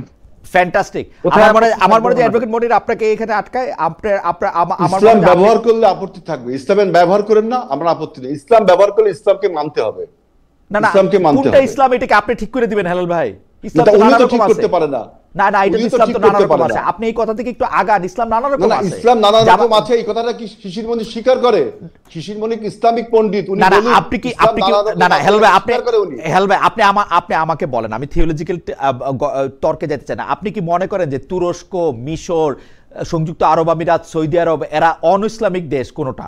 এরা চারটা মডেল অফ ইসলাম। না না, না তারা সবাই ইসলাম, আমি সেটাই বলতেছি, তারা সবাই ইসলাম। তারা তো মালয়েশিয়া, ইন্দোনেশিয়া, তারা কি মডেলটা কি? ইসলামের মডেল রাসূলুল্লাহ সাল্লাল্লাহু আলাইহি ওয়াসাল্লাম ইসলামের মডেল। আমাদের একমাত্র সোর্স কোরআন এবং হাদিস। এইটা আপনি তুরস্ক, রাশিয়া বা আফগানিস্তান বা ইরাক এইগুলোকে তো মডেল বলতে পারেন না ইসলামের। এটা কি শিশির মনির মানে? এটা কি ইসলামের মডেল? ইসলামের মডেল একটাই, রাসূলুল্লাহ সাল্লাল্লাহু আলাইহি ওয়াসাল্লাম। না না, আমার এটা মনে হয় না যে ইসলামের মডেল একটাই। কিন্তু হেলাল ভাই, যাই হোক, আমি শিশির মনির আমার সাথে যুক্তি দেন কোনটা বাংলাদেশের এই পৃথিবীতে কোনটা? তাহলে আপনি বলেন এই পৃথিবীতে ইসলামের মডেল কোনটা বলেন? একমাত্র রাসূলুল্লাহ সাল্লাল্লাহু আলাইহি ওয়াসাল্লাম। একমাত্র রাসূলুল্লাহ। এখন কোনটা? তাহলে এখন পৃথিবীতে একটাই মডেল। এখন পৃথিবীতে ইসলাম নাই। এখন কোথায় আছে? ইসলাম যে মডেল দেখাই দিয়েছেন আমাদের, সেটাই হলো ইসলাম। সেটা এখন কোথায় আছে সেটা বলেন না। এখন কোথায় আছে সেটা বলেন। এখন কোথায় আছে মানে? এই মুহূর্তে কোথায় চলতেছে সেই মডেলে? এই মুহূর্তে পৃথিবীর কোথাও চলছে যদি আমার চোখে পড়ে তাই বলবো। আমার মনে হয় না যে ইসলামিক মডেল একমাত্র এই পৃথিবীতে কোথাও ইসলামের মডেল চলতেছে না। হয়তো অনেক জায়গায় চলতে পারে, কিন্তু আমার চোখে এখনো পড়ছে কিনা আমি জানি না। কিন্তু ওকে, ঠিক আছে, আপনার বক্তব্য। ইসলামের মডেল একটাই, রাসূলুল্লাহ সাল্লাল্লাহু আলাইহি ওয়াসাল্লাম যে মডেল দেখিয়েছেন, আর কোনো মডেল না। এটা শিশির মনির বলুক যে আর কোনো। আচ্ছা ঠিক আছে, আমি অ্যাডভোকেট শিশির মনির কাছে আসবো। আপনি একটু বিএনপির প্রসঙ্গে আসেন, যে বিএনপি কি এখন কার্যত বিভিন্ন কারণে একলা একটা সংগঠনে বা একলা একটা দলে পরিণত হয়েছে কিনা? না, বিএনপি একলা একটা সংগঠনের পরিবর্তন হয়নি। যখন ওরা একটা জোট করেছে, যে 3 দলীয় জোট, যারা 8 দফা আপনার দাবিতে, তা বাংলাদেশে কি 3টা দল মাত্র বলছে যে ইসলামিক সমস্ত দলকে তারা ঐক্যবদ্ধ করবে। আমি কিছুক্ষণ আগে একটা টক শোতে বলেছি যে ইসলামের সমস্ত রাজনৈতিক দল আপনার জামাতে ইসলামের সাথে যে ঐক্যবদ্ধ হবে এমন কোনো গ্যারান্টি কিন্তু কেউ দিতে পারে না। আপনারা যখন এখন আন্দোলনে নেমেছেন যে 8 দফা দাবির বাস্তবায়নের দাবিতে, তাহলে আপনারা কেন ওই ঐক্যমত কমিশনের সাথে বসছেন? আপনারা রাজপথে আন্দোলন করছেন, আবার ঐক্যমত কমিশনের সাথে বসছেন, তো হবে না। আর আপনি বলছেন বিএনপি একলা, বিএনপির সাথে তো আপনি দেখছেন যে কতগুলো রাজনৈতিক দল আমাদের সাথে আছে। আমরা যুগপৎ ভাবে আন্দোলন করেছি। জামাতে ইসলাম একমাত্র দল আমাদের সাথে যুগপৎ ভাবে আন্দোলন করেছিল আপনার হাসিনা বিরোধী আন্দোলনে, কিন্তু 28শে অক্টোবর আমরা দেখেছি কিভাবে তাদের আন্দোলনটা শেখ হাসিনার প্যাট্রোনাইজে হলো আর আমাদের উপরে ক্র্যাকডাউন হলো, এটা আপনারা দেখেছেন। সুতরাং বিএনপি একা হয়নি, 24-এর গণ অভ্যুত্থানের সকল শক্তি আমরা ঐক্যবদ্ধ আছি। আমরা বলছি যে আমরা নির্বাচনী জোট জামাত বাদ দিয়ে সবার সাথেই করতে রাজি আছি আমরা। ওকে, আমি একটু অ্যাডভোকেট শিশির মনির, আপনার কাছে বিভিন্ন বিষয় নিয়ে আপনি হয়তো একটু মন্তব্য করতে পারবেন, কিন্তু আমরা ক্রিস্প কতগুলি আসলে বিষয় আপনার সামনে আনতে চাই। মানে ক্রিস্প বলবো কিনা জানি না, মানে যেটা আসলে চট করে এটা শোনা যায়, কারণ আপনার আসলে আমাদের শুনতেও একটু কষ্ট হচ্ছে, সেজন্য আমি চট করে এটা বলি। আপনি জানেন যে সম্প্রতি হেফাজত ইসলামী বাংলাদেশের আমির শাহ মহিবুল্লাহ বাবুনগরী এরকম একটি মন্তব্য করেছেন, যে মন্তব্যটা এরকম, আমি তাকে কোট করছি: জামায়াত সরকারে আসতে পারলে কওমি, দেওবন্দি ও সুন্নিয়াত মাদ্রাসার অস্তিত্ব রাখবে না।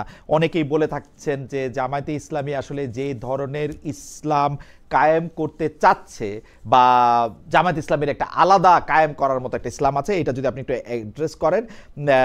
এবং জামায়াত ক্ষমতায় আসে যদি, তাইলে গণতন্ত্র চর্চা করবে না শরিয়াত কায়েম করবে?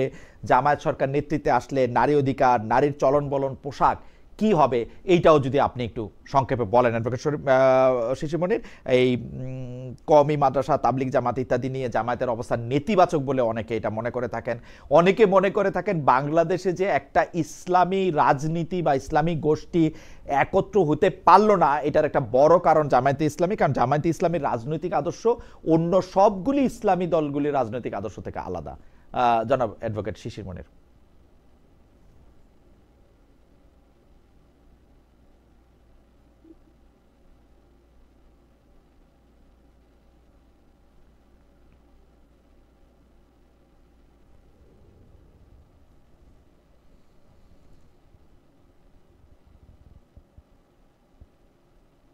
জি, এখানে একটি কথা শুধু আমি হেলালদার কথার জবাবে আমি বলতে চাই যে ঐকমত্য কমিশনে আমরা আলোচনা করেছি, তাহলে আমরা রাস্তায় গেলাম কেন, আন্দোলন করলাম কেন? তিনি প্রশ্ন করেছেন আন্দোলন করছে কেন।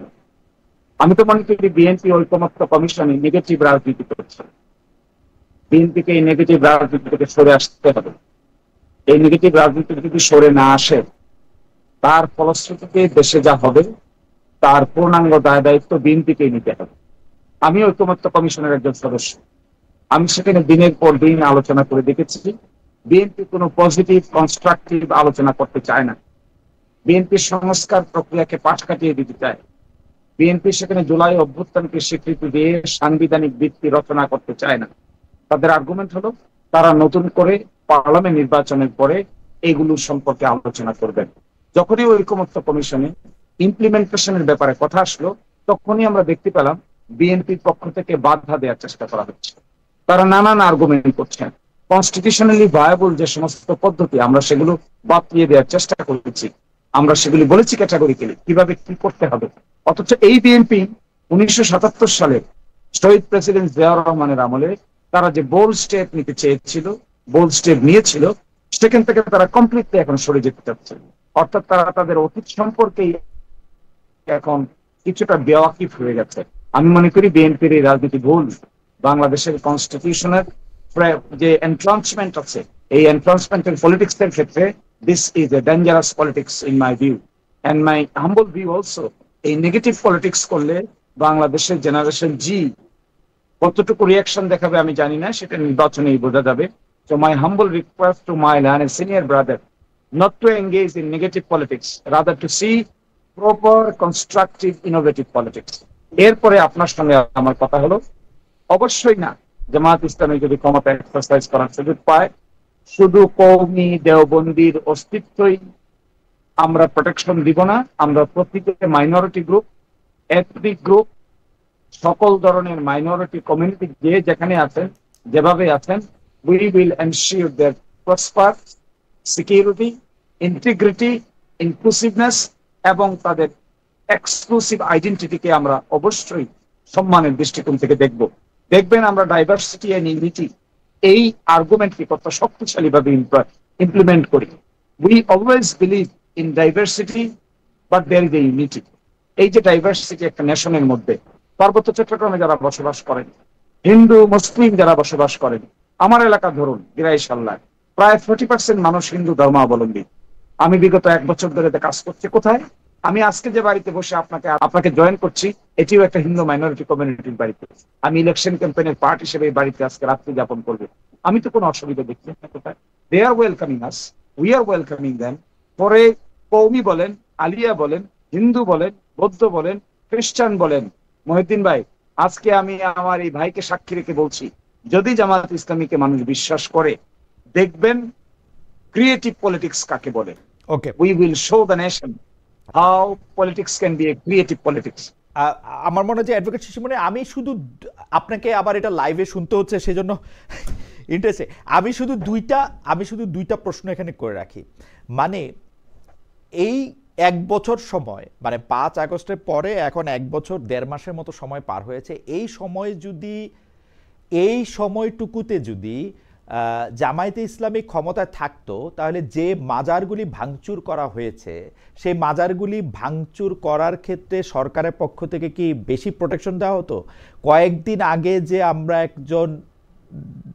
একজনের কবর গোয়ালন্দে ফরিদপুরে আমরা দেখলাম যে উঁচুতে রাখা হয়েছে বলে কবর থেকে উঠিয়ে লাশ পোড়ানো হয়েছে, সেই ক্ষেত্রে কি জামায়াতে ইসলামীর ভূমিকা থাকতো হচ্ছে ওইখানে যে মানুষগুলি জড়ো হয়েছিলেন তাদেরকে প্রোটেকশন দেওয়া, তাদেরকে রক্ষা করা, নাকি এই কাজটি যাতে না হতে পারে সেটা? এবং আমি আবারও এই প্রশ্ন করতে চাই, আমাদের দর্শকরা আমাকে প্রশ্ন করেন যে শরিয়া আইন হইলে মানে আপনার ভয় কি? শরিয়া, আমার তো কোনো ভয় নাই। আমি শরিয়া আইন বা যে কোনো আইনেরই পক্ষে, বেআইনের বিপক্ষে। আমি তো শরিয়া আইন হইলে আমার কোনো সমস্যাও নাই, ভয়ও নাই। আমি শুধু এটি স্পষ্ট জানতে চাই যে জামাতে ইসলামী ক্ষমতায় আসলে শরিয়া আইন করবে কিনা। 3টা বিষয়। একটা বিষয় হচ্ছে, কিন্তু আমাদের সময় খুব কম, এটা যদি আপনি বলতেন, জামাতে ইসলামী ক্ষমতায় থাকলেই যে বাজার ভাঙা হয়েছে অন্যান্য ধর্মাবলম্বী বা যাদেরকে আমরা কয়েকদিন আগে আমরা দেখেছি যে ঈদে মিলাদুন্নবী নিয়ে 2 পক্ষের মধ্যে একটা, তো এইসব ক্ষেত্রে জামাত ইসলামের ভূমিকাটা কি হতো? বা এই যে উঁচুতে লাশ আছে বলে লাশ কবর থেকে বের করে পোড়ানো হয়েছে, এসব ক্ষেত্রে আসলে জামাত ইসলামের ভূমিকাটা কি থাকতো? জি জি, এই সমস্ত ক্ষেত্রে আপনি দেখতে পাবেন আমরা কোনো আইন হাতে তোলার পক্ষে নই। আমরা কখনো আইনকে হাতে তুলে নেওয়ার পক্ষে কাউকেই আমরা ইন্সপায়ার করি না। We believe this is an offence. কোন মাজার আপনি ভাঙবেন, if you do not have any legal sanction, তাহলে ইউ ক্যানট ডু দিস। রাষ্ট্রীয় মেকানিজম তো কোনো সিটিজেন ইমপ্লিমেন্ট করতে পারবে না। রাষ্ট্রীয় মেকানিজম ইমপ্লিমেন্ট করতে গেলে law enforcement agency is the only body যারা নাকি রাষ্ট্রীয় মেকানিজম ইনফোর্স করতে পারে। সেটার জন্য আদালত আছে। কারো যদি কোনো বিবাদ থাকে তাহলে সে আদালতে যাবে। আদালত যদি পার্টিকুলার কোনো রায় দেয়, রায় অনুযায়ী ল এনফোর্সমেন্ট এজেন্সি কাজ করবে। সেই জন্যই দেখবেন আমরা বলেছি আর্টিকেল 116 অফ দ্য কনস্টিটিউশন কে আমরা রেস্টোর করতে চেয়েছি, যেন আমাদের lower judiciary, higher judiciary complete independence হয়। বিচার তো আমরা করব না, আমরা তো রাষ্ট্র। যদি তার মানে আপনারা কোনো আইন হাতে তুলে দিবেন না, সেটা পরিষ্কার। এবং সেই ক্ষেত্রে রাষ্ট্রের ক্ষেত্রে সেটি থাকবে। আপনারা শরিয়া আইন প্রবর্তন করবেন কিনা?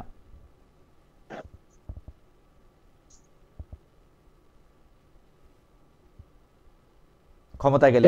এই প্রশ্নটির উত্তর হলো, শরিয়া সম্পর্কে একটা যে ধারণা আছে, এই ধারণাটা আসলে আমাদের দেশে একেবারেই একটা ভুল ধারণা। এই যে আমি জনাব মহিউদ্দিন ভাই আপনার সঙ্গে শিষ্টাচার মেনটেন করে একটি হিন্দু মাইনরিটি কমিউনিটির একজন ভাইয়ের বাসায় থেকে কথা বলছি, this is also part of শরিয়া। আমি যে ব্যাংকিং করছি, this is also part of শরিয়া। আমি যে ট্রান্সপারেন্সি অ্যাকাউন্টেবিলিটির কথা বলছি, this is also part of শরিয়া। আমি কিন্তু বাংলাদেশে ডেমোক্রেসির কথা বলছি। শিশির মনির, আমার কথা শুনুন, শিশির মনির আমার কথা শুনুন। আমি কিন্তু বাংলাদেশে একটা আইনও দেখি না যেটা শরিয়া বিরোধী এখন পর্যন্ত।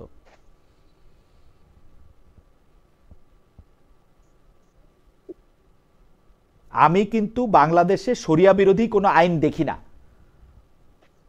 তাহলে এখানে যে প্রশ্নটা করা হচ্ছে শরিয়ার 2-3টা বিধানকে নিয়ে, বলা হচ্ছে যে আই ফর আই,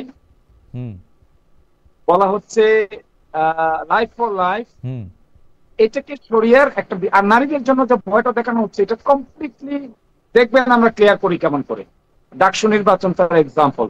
নারীদের পোশাক, তার আচরণ, তার রাইট টু প্রাইভেসির ক্ষেত্রে আমাদের কোনো বাধা বিপত্তি নেই। We always believe in freedom.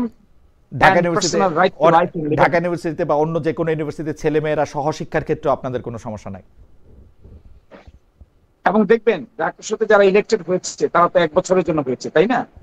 1 বছর তারা কি করে দেখবেন, কি প্রোগ্রাম তারা হাতে নেয়? অনেকে মানে আপনাদেরই সমর্থন করে এরকম অনেক বক্তা অনেক সময় বলে থাকেন যে সহশিক্ষা বা নারী শিক্ষা একসাথে ছেলে পুরুষের সাথে একসাথে করা এটা ঠিক না। এটাতে আপনাদের কোনো মানে এই ব্যাপারগুলি আসলে হয়তো আপনাদেরকে ভবিষ্যতে এটা ক্লিয়ার করতে হবে। অ্যাডভোকেট শিশির মনির, আমরা আসছি আপনার কাছে। আমরা একটু জনাব হেলালের কাছে একটু যেতে চাই। হেলাল ভাই, শিশির মনির একদম স্পষ্ট অভিযোগ করেছেন যে বিএনপি নেগেটিভ রাজনীতি করছে সে, এবং সেই নেগেটিভ রাজনীতির থেকে বেরিয়ে না আসতে পারলে সেইটা আপনাদের জন্য খারাপ হবে। আমার একজন বন্ধু আপনার কাছে প্রশ্ন করেছেন, কোরআন সুন্নাহ মানতেই হবে মুসলিম হলে, তাহলে কি ছাত্রদলে বিএনপিতে কেউ মুসলমান নাই? তাদের মধ্যে আসলে পর্দা পুশিদা ঈমান আকীদা সেটাই বা কতটুকু? আপনি কি নিজেকে মুসলমান মনে করেন কিনা, ইসলামের আদর্শে থাকা একজন মানুষ মনে করেন কিনা? আপনার, যাই হোক, এটা আপনি উত্তর দিলে দিতে পারেন, না দিতে পারলে আমি একজন গর্বিত মুসলমান। প্রথম বক্তব্য হলো আমি একজন গর্বিত মুসলমান। হ্যাঁ, কিন্তু এবং আমি যে রাজনীতিটা করি সেই রাজনীতির আগে আমি ইসলামের এই ভাষাটা ব্যবহার করছি না। অর্থাৎ ইসলামকে আমি এক্সপ্লয়েট করে আমি রাজনৈতিক বা অন্য কোনো বেনিফিট নিতে চাচ্ছি না। ইসলামের সাথে আপনার পলিটিক্যাল স্বার্থে ইসলামের বিভিন্ন আকীদাকে কম্প্রোমাইজও করতে চাচ্ছি না। ইসলামের একমাত্র সোর্স কোরআন সুন্নাহ আমি অবশ্যই মানি এবং সেইভাবে মেনে চলার জন্য চেষ্টা করি। ভুল ত্রুটি আমার হয়, কিন্তু আমি ইসলামকে এক্সপ্লয়েট করি না। এখন বক্তব্য যে বিএনপির নাকি ভুল রাজনীতি, তাহলে শিশির মনির, আপনার তো বিএনপির কি কি করা উচিত এ ব্যাপারে একটা নির্দেশনামা দেওয়া উচিত। যেমন আপনি ইসলামের সোল এজেন্ট হলেন, যে ইসলাম কিভাবে শরিয়া ইমপ্লিমেন্ট হবে, কোনটা ইসলাম না। আপনারা যে নেগেটিভ পলিটিক্সটা করলেন, দেখেন যে আপনি জুলাই মুভমেন্টটা হলো, জুলাই মুভমেন্টটা গভর্নমেন্টকে সরিয়ে দেওয়ার জন্য, not to destroy the constitution. এই আমাদের জুলাই মুভমেন্ট কি কনস্টিটিউশনকে ডিস্ট্রয় করে দেওয়ার জন্য হয়েছিল? Not to create any new constitution. নতুন কোন সংবিধান তৈরি করার জন্য কি জুলাই মুভমেন্ট হলো? তাহলে আপনারা ভুল রাজনীতিটা করলেন কি, যে জুলাই মুভমেন্ট কি আপনারা বলছেন নতুন একটা। কিন্তু আমি যদি অন্যভাবে প্রশ্ন করি হেলাল ভাই, জুলাই মুভমেন্ট কি আসলে কনস্টিটিউশনটাকে আপহোল্ড করার জন্য হয়েছিল? জুলাই মুভমেন্টটা হয়েছিল to alter the government, to alter the fascism, not to substitute the constitution, not to create a new constitution. এবং এরকম কোন ম্যান্ডেট যখন অনগোয়িং জুলাই অভ্যুত্থান যখন চলে, তখন এরকম কোন ম্যান্ডেটও আপনার ছিল না যে আপনি একটা নতুন কনস্টিটিউশন তৈরি করবেন। আরেকটা কথা, আপনারা এখন বলছেন যে এই সরকারের বৈধতা নিয়ে অনেক কথা বলছেন। আপনারা যদি আজকে এই সরকারকে অবৈধ বলেন, তাহলে কি হাসিনার পালে বাতাস দিচ্ছেন না? আপনারা ভুল রাজনীতি করছেন না? ফ্যাসিবাদ যেখানে কলকাতার থেকে বলছে যে ডক্টর ইউনূসের নেতৃত্বে কোনো নির্বাচন হতে দেওয়া হবে না, সেই একই বয়ান আপনারা রাজপথে যায় দিচ্ছেন যে পিআর না হলে নির্বাচন হতে দেওয়া হবে না, বিভিন্ন দাবি দেওয়া না মানলে নির্বাচন হতে দেওয়া হবে না। তাহলে হাসিনার যে বয়ান যে ইউনূসের নেতৃত্বে নির্বাচন হবে না, সেই একই কথা বলছেন। এখন আবার বলছেন তত্ত্বাবধায়ক সরকারের কোশ্চেন করছেন। আপনি একবার ভাবুন, যদি তত্ত্বাবধায়ক সরকারকে আবার গঠন করতে হয়, বাংলাদেশ কি ভয়াবহ পরিস্থিতির মধ্যে যাবে। অতএব আপনারা অতীতে যে ভুল রাজনীতি করেছেন, এখনো সেই ভুল রাজনীতি করেছেন। আপনারা অতীতে বহুবার ভুল রাজনীতি করেছেন, আমি এগুলো রেফারেন্স দিচ্ছি, এখন আবার সেই ভুল রাজনীতি করছেন। জামাত ইসলামের রাজনীতিটা আমরা এক পাশে সরায় রাখি, কিন্তু বিএনপি বাংলাদেশের সবচেয়ে বড় রাজনৈতিক দল। আওয়ামী লীগ যদি নির্বাচনে অংশগ্রহণ না করে তাহলে বিএনপিরই সবচেয়ে বেশি, তৃণমূলের সবচেয়ে বেশি সমর্থক আছে, সবচেয়ে বেশি লোক আছে, সেইটা আসলে আমরা অনেকেই বুঝি। কিন্তু বিএনপি যে ক্ষমতায় আসার আগেই বিভিন্ন স্থানে ক্ষমতার যে তেজ, সেই তেজ দেখানো শুরু করেছে। সেই দুর্নীতির জায়গা থেকে স্পেশালি যেগুলিতে আসলে হুমকি ধাপকি চাঁদাবাজি সেগুলি করা যায়, সেগুলির ক্ষেত্রে যে মানে ভূমিকা রাখতেছে, আমরা কেমনে জনগণ হিসাবে, বাংলাদেশে ভোটার হিসেবে এইটা আমরা মনে করব যে বিএনপি একটা ছোটদের আওয়ামী লীগ হইতে যাচ্ছে না? এইটা একটা আপনার একটা ন্যারেটিভ আপনি বলছেন, বা জনগণ মনে যদি থাকে সেই পারসেপশনটাকে আমরা আপনার মোকাবিলা করবো। কিন্তু আমার বক্তব্য, জামাতে ইসলাম বাংলাদেশ খুব সুকৌশলে, কারণ ক্যামোফ্লেজের রাজনীতিতে তাদের থেকে পায়োনিয়ার আর কেউ নেই।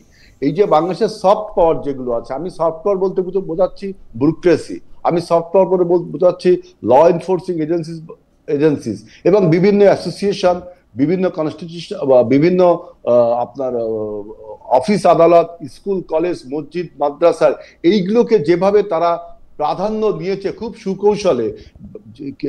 সুকৌশলে, এই ব্যাপারে পুলিশ প্রশাসন তাকে এবং প্রশাসনের বিভিন্ন জায়গাতে তারা হেল্পও পেয়েছে। এইখানে যে চাঁদাবাজি, এইখানে যে দস্যুতা, এইখানের ফলে তাদের যে প্রাধান্য তৈরি হয়েছে, এইটা কিন্তু আপনি বলছেন না। যে বাংলাদেশে দেখেন আওয়ামী লীগের বিরুদ্ধে যত মামলা হয়েছে, এই মামলাগুলো দেওয়ার উচিত ছিল পুলিশের। পুলিশ এই মামলাগুলো না দিয়ে জনগণকে আহ্বান করছে আপনারা মামলা দেন। এবং জামাতে ইসলাম এইখানে বলছে যে অন্য রাজনৈতিক দলকে যে আওয়ামী লীগকে ঠেকাতে হবে, কিন্তু গোপনে গোপনে আমাদের মির্জা আব্বাস যে কথাটা সুন্দর করে বলেছে, গোপনে গোপনে আওয়ামী লীগের সাথে ব্যালেন্স করছে তাদের জনপ্রিয়তা, তাদের ভোট বাড়ানোর জন্য বা তাদের শক্তি বাড়ানোর জন্য। এই যে কৌশলটা অবলম্বন করেছে, যে আপনার প্রশাসনের থেকে, ল এনফোর্সিং এজেন্সি থেকে, বিভিন্ন স্কুল কলেজ মসজিদ মাদ্রাসার কমিটিতে তারা সুকৌশলে ঢুকে গেছে, ঢুকে যায় সেখান থেকে প্রচার করছে বিএনপি চাঁদাবাজি করেছে, অমুক করেছে, তমুক করেছে, জামাত ইসলাম মতো চাঁদাবাজি করেছে। এই কথাগুলো বলা হচ্ছে না। বিএনপি চাঁদাবাজি করতেছে না আসলে। হেলাল ভাই, বিএনপি চাঁদাবাজি করতেছে না আসলে। আমরা কি অস্বীকার করেছি? অস্বীকার করেছি।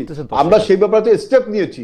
আমরা এটাকে ডিনাই করছি না, আমরা এটাকে আপনার কগনিজেন্সে নিচ্ছি। কিন্তু জামাত ইসলাম টোটালি ডিনাই করছে, এবং তারা যে সফট পাওয়ারগুলোতে বসে আছে, এইটা যে আপনার এইখান থেকে যে ক্ষমতা তারা দেখাচ্ছে তৃণমূল লেভেলে, আমরা যারা তৃণমূলের রাজনীতি করি আমরা দেখছি যে আওয়ামী লীগের সাথে কিভাবে এক্সপ্লয়েট করছে। হেলাল ভাই, আপনার বক্তব্য পরিষ্কার। আমি একটু অ্যাডভোকেট শিশির মনির কাছে যেতে চাই। অ্যাডভোকেট শিশির মনির, আপনি তো হেলাল ভাইকে শুনলেনি, আমরা কিন্তু আজকে আপনার একটু দৃষ্টি আকর্ষণ করতে চাই দৈনিক ইনকিলাবের প্রধান শিরোনামের ক্ষেত্রে। সেটাতে বলেছে যে জামায়াত যে জুলাই সনদের সাংবিধানিক ভিত্তি ও পিআর পদ্ধতির নির্বাচনের দাবিতে আন্দোলনে নামতে যাচ্ছে, তার মধ্যে জামায়াত ভারতের এজেন্ডা বাস্তবায়ন করতে চায়। জামায়াত যুগপত কর্মসূচিতে ইসলামী আন্দোলন খেলাফত মজলিসকে পেলেও শেষ দিকে এসে সরে গেল এনসিপি, গণ অধিকার ও এবি পার্টি। এটা একটা ধাক্কা কিনা? কেউ কেউ প্রশ্ন করছে জামায়াতে ইসলামী ইসলাম বলতে বুঝে তাদের কাস্টমাইজ করা ইসলাম, জামায়াতে ইসলামী ইসলাম বলতে বোঝে হচ্ছে জনাব মওদুদির প্রচার করা ইসলাম, যেটার সাথে মূল ইসলামের সংস্রব আসলে কম, এবং সেইটা মাধ্যমে জামায়াত আসলে ভারতের এজেন্ডা বাস্তবায়ন করতে চায়। আপনি যদি একটু রেসপন্ড করেন জনাব শিশির মনির। জি, আমি প্রথম রেসপন্স করব। আমার ভাই বলেছেন যে আমার বলে দেওয়া উচিত বিএনপির কি করা উচিত, এরকম লিস্ট দেওয়া উচিত। লিস্ট তো দিয়েছি আমরা, এই লিস্টে তো ঐকমত্য কমিশনে অ্যাকসেপ্টেড হয়েছে। আমরা সকলে মিলেই তো বলেছিলাম যে আমাদের সকলের কি কি করা উচিত, এবং কি কি করা উচিতের উপর ভিত্তি করে একটা জুলাই সনদ প্রস্তুত হয়েছিল। যখন বাস্তবায়নের প্রশ্ন আসলো, তখন বিএনপি কেন তা শুরু করলো, এটা আমাদের কাছে রহস্যজনক মনে হয়। কি বুঝে শুরু করেছে, না বুঝে শুরু করেছে, নাকি বেশি বুঝে শুরু করেছে? এই প্রশ্নটি আমি ঐকমত্য কমিশনের আর্গুমেন্টে বারবার উপস্থাপন করেছি যে নো, বিএনপি ইমপ্লিমেন্টেশন করার ক্ষেত্রে পিছপা কেন? ঐকমত্য তো হয়েছে, তালিকা তো ঠিক হয়ে গেছে। অ্যাডভোকেট শিশির মনির, আমি কি একটা প্রশ্ন করতে চাই, নিম্নকক্ষের পিয়ারের প্রশ্ন তো কোনো আলাপেই ছিল না, আপনারা এটা ইনভেন্ট করলেন, বিভিন্ন জায়গায় বলতে থাকলেন, এটা নিয়ে এখন একটা আন্দোলন করবেন, এটা কেন? আমি একটু অ্যাডভোকেট শিশির মনির কাছে জানতে চাই এটা কেন, মানে হঠাৎ করে এই নিম্নকক্ষের পিয়ারটা কেন আসলো? আমি জবাব দিচ্ছি আপনাকে। জি, আপনি দেখেন, দ্বিকক্ষ বিশিষ্ট পার্লামেন্টের প্রস্তাব কিন্তু প্রথম বিএনপি তুলেছিল। ঐকমত্য কমিশনে যখন দ্বিকক্ষ বিশিষ্ট পার্লামেন্টের প্রস্তাব উঠেছে, তখন ঐকমত্য কমিশন বলল একটা উচ্চ কক্ষ হবে যার সদস্য সংখ্যা হবে 105 জন, আর একটা নিম্ন কক্ষ হবে। উচ্চ কক্ষ হবে পিআর সিস্টেম, আর নিম্ন কক্ষ হবে আগের মতোই। তো সেখানে উচ্চ কক্ষ যখন পিআর সিস্টেমের কথা আসলো, তখন বিএনপি দ্বিকক্ষ বিশিষ্ট পার্লামেন্টে এগ্রি করলো, কিন্তু উচ্চ কক্ষে যখন পিআর এর প্রশ্ন আসলো, তারা তার নোট অফ ডিসেন্ট দিল। তারা বলল উচ্চ কক্ষেও তারা এই পিআর সিস্টেম মানতে রাজি না। সকলেই একমত হলো এক্সেপ্ট বিএনপি উচ্চ কক্ষের পিআর সিস্টেম নিয়ে। দেখুন, যে উচ্চ কক্ষ নিম্ন কক্ষের প্রস্তাব তারা দিয়েছে, সেখান থেকেই তারা পিআর সিস্টেমে আর যেতে চায় না, অথচ ঐকমত্য কমিশন রুলিং দিয়ে দিল। রুলিং দিয়ে বলল যে 105 জনের মধ্যে 100 জন হবেন পিআর সিস্টেমে, আর 5 জন প্রেসিডেন্ট অ্যাপয়েন্টমেন্ট দিবেন। আমরা সকলে এগ্রি করে গেলাম। আমি কেন বলছি বিএনপি নেগেটিভ রাজনীতি করছে, সেই এগ্রিমেন্ট থেকেও কিন্তু বিএনপি সরে গেছে। আরেকটা ইন্টারেস্টিং বিষয় এখানে দেখেন, এগেইনস্ট দ্য গভর্নমেন্ট, আমি বিএনপির ব্যাপারটা বুঝতে পারি অ্যাডভোকেট শিশির মনির, আমি বিএনপির ব্যাপারটা বুঝতে পারি। আপনি তো আমাকে জামাতে ইসলামের ব্যাপারটা বুঝায় বলেন তো। জামাতে ইসলামী কিন্তু নিম্নকক্ষে পিআরের কথা বলে নাই। এখন বিএনপি যেহেতু উচ্চকক্ষে পিআরের ব্যাপারে একটু তালবাহানা করলো, সেজন্য আপনারা নিম্নকক্ষেও পিআর চাইতে শুরু করলেন এবং এইটারেও সব আলোচনার মধ্যে নিয়ে আসতে থাকলেন। এটা কারণ উচ্চকক্ষের পিআর এর ব্যাপারে শুধু তালবাহানা করে নাই, এখানে মূল ইস্যু কিন্তু মহিউদ্দিন ভাই ভিন্ন। কি সেটা? জুলাই সনদটা নিশ্চয়ই আপনি পড়েছেন, সর্বশেষ আপডেটেডটা। জি, পড়লে দেখবেন এখানে যে কয়টা পয়েন্টে একমত হয়েছে, তার মধ্যে একটা ছিল 10 বছরের বেশি কেউ প্রাইম মিনিস্টার হতে পারবে না। আরেকটা ছিল হলো যিনি দলের প্রধান হবেন তিনি হাউসের প্রাইম মিনিস্টার হতে পারবেন না। তারপরে একটা ছিল উচ্চকক্ষ নিম্ন কক্ষ হবে, উচ্চকক্ষে পিআর হবে, নিম্ন কক্ষে পিআর হবে না। তার মধ্যে একটা ছিল ডেপুটি স্পিকার হবে বিরোধী দল থেকে, আর বিএনপির মধ্যে কোনটা মানে নাই? বিএনপির মধ্যে কোনটা মানে নাই? বিএনপির মধ্যে কোনটা মানতেছে? দেখুন, একটাও তারা এখন ইমপ্লিমেন্ট করতে চায় না। তারা বলে যে এইভাবে তারা নতুন নির্বাচন হবে, পার্লামেন্ট হবে, এই নির্বাচন আগে এটা ইমপ্লিমেন্ট কেমনে করবে অ্যাডভোকেট শিশির মনির? এই নির্বাচন আগে এটা ইমপ্লিমেন্ট করবে কেমনে? আপনি আমারে বলেন না, এটা মাঠে বলা সহজ। এই নির্বাচন আগে এটা কেমনে করবে?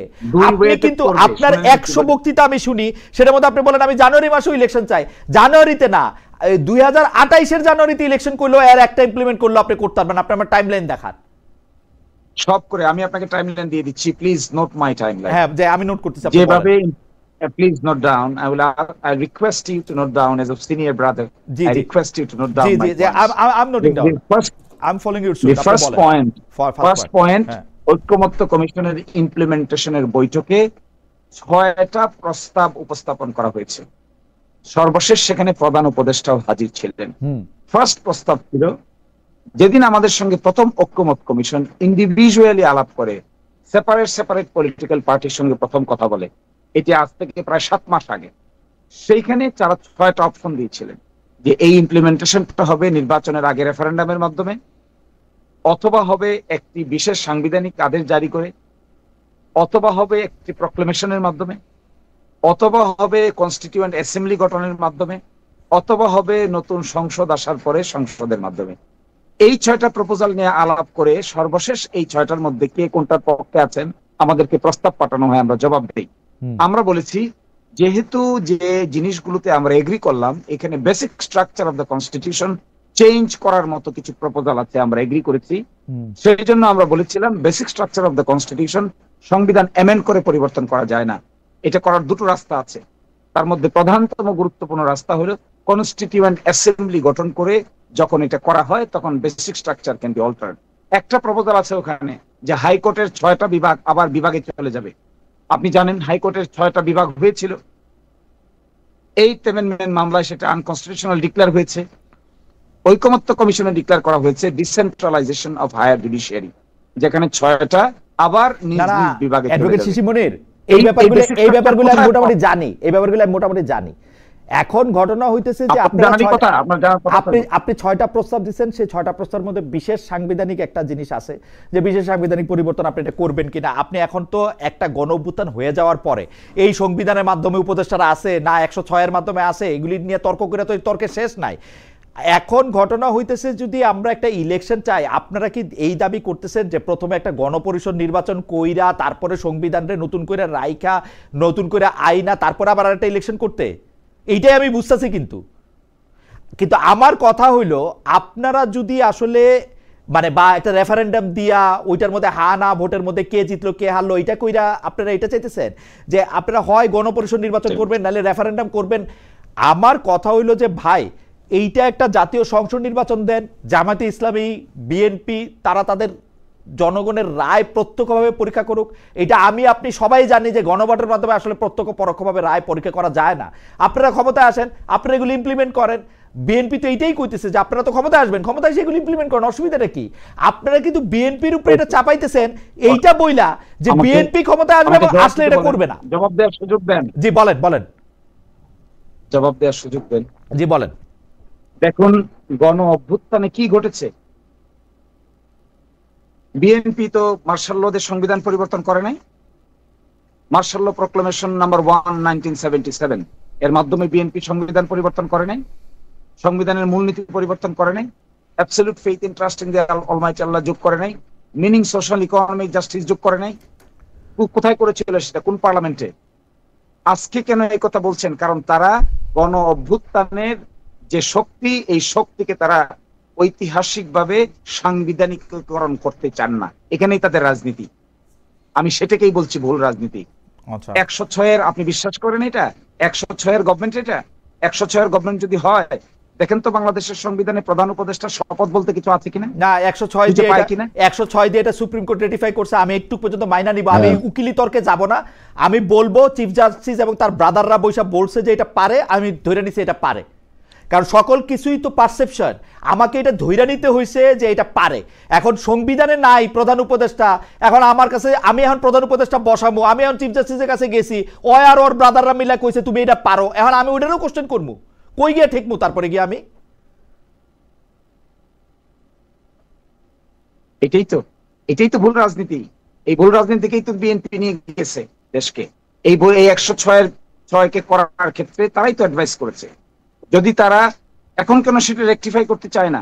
এখন কেন গণ অভ্যুত্থানের এই গভর্নমেন্টের মূল শক্তি তো পিপলস উইলকে তারা রিকগনাইজ করতে চাচ্ছে না। ভাই বলেন, এই যে 2026 সালে আমার একটু সুযোগ দিলে ফেব্রুয়ারি, আচ্ছা আপনি শেষ করলে আমি একটু কই, আপনি সুযোগ দিলে আমি একটু কই। আপনি যে 2026 সালের 12 ফেব্রুয়ারি নির্বাচনের কথা বলা হচ্ছে, 2026 সালের 12 ফেব্রুয়ারি নির্বাচনের আইন কোথায় পেল তারা?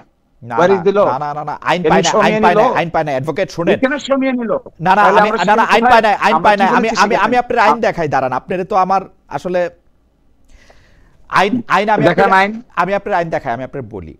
আপনি মার্শাল লর উদাহরণ দিলেন, 1977 সালের প্রক্লেমেশনের কথা আপনি কইলেন। বাংলাদেশে যদি এখন একটা মার্শাল ল হইতো যেখানে কনস্টিটিউশন সাসপেন্ড করা যায়, কনস্টিটিউশন সাসপেন্ড রাখা যায়, তারপরে যেমন ইচ্ছা এটাকে আমি পরিবর্তন করে পরে ভূতাপেক্ষ আমি এটা চেঞ্জ করতে পারি, সেইটা কিন্তু হয়তো আরেকটা সিনারিও। এখন বাংলাদেশে কিন্তু আসলে মার্শাল ল বা যেই লতে আমি আমার সংবিধান সাসপেন্ডেড রাখছি, ওইটা কিন্তু আমি করি নাই। কেন করি না? এটা জামাতে ইসলামের দোষ নাকি বিএনপির দোষ নাকি ইউনূস সাহেবের দোষ নাকি ওয়াকার সাহেবের দোষ? এটা ইতিহাস ঠিক করবে পরে। আমি জানি না এটা কার দোষ বা গুণ, না ফরহাদ মাজার ভাইয়ের দোষ। আমি যেটা কইতে চাই সেটা আমি বলেন। এখন আপনি তো কনস্টিটিউশন সাসপেন্ডেড রাখেন নাই ভাই। এখন আপনি যখন কনস্টিটিউশন সাসপেন্ডেড রাখেন নাই, আপনার যখন একটা মার্শাল ল নাই, আপনি প্রতিদিনের কাজকর্ম আপনি কি দিয়া চলবেন?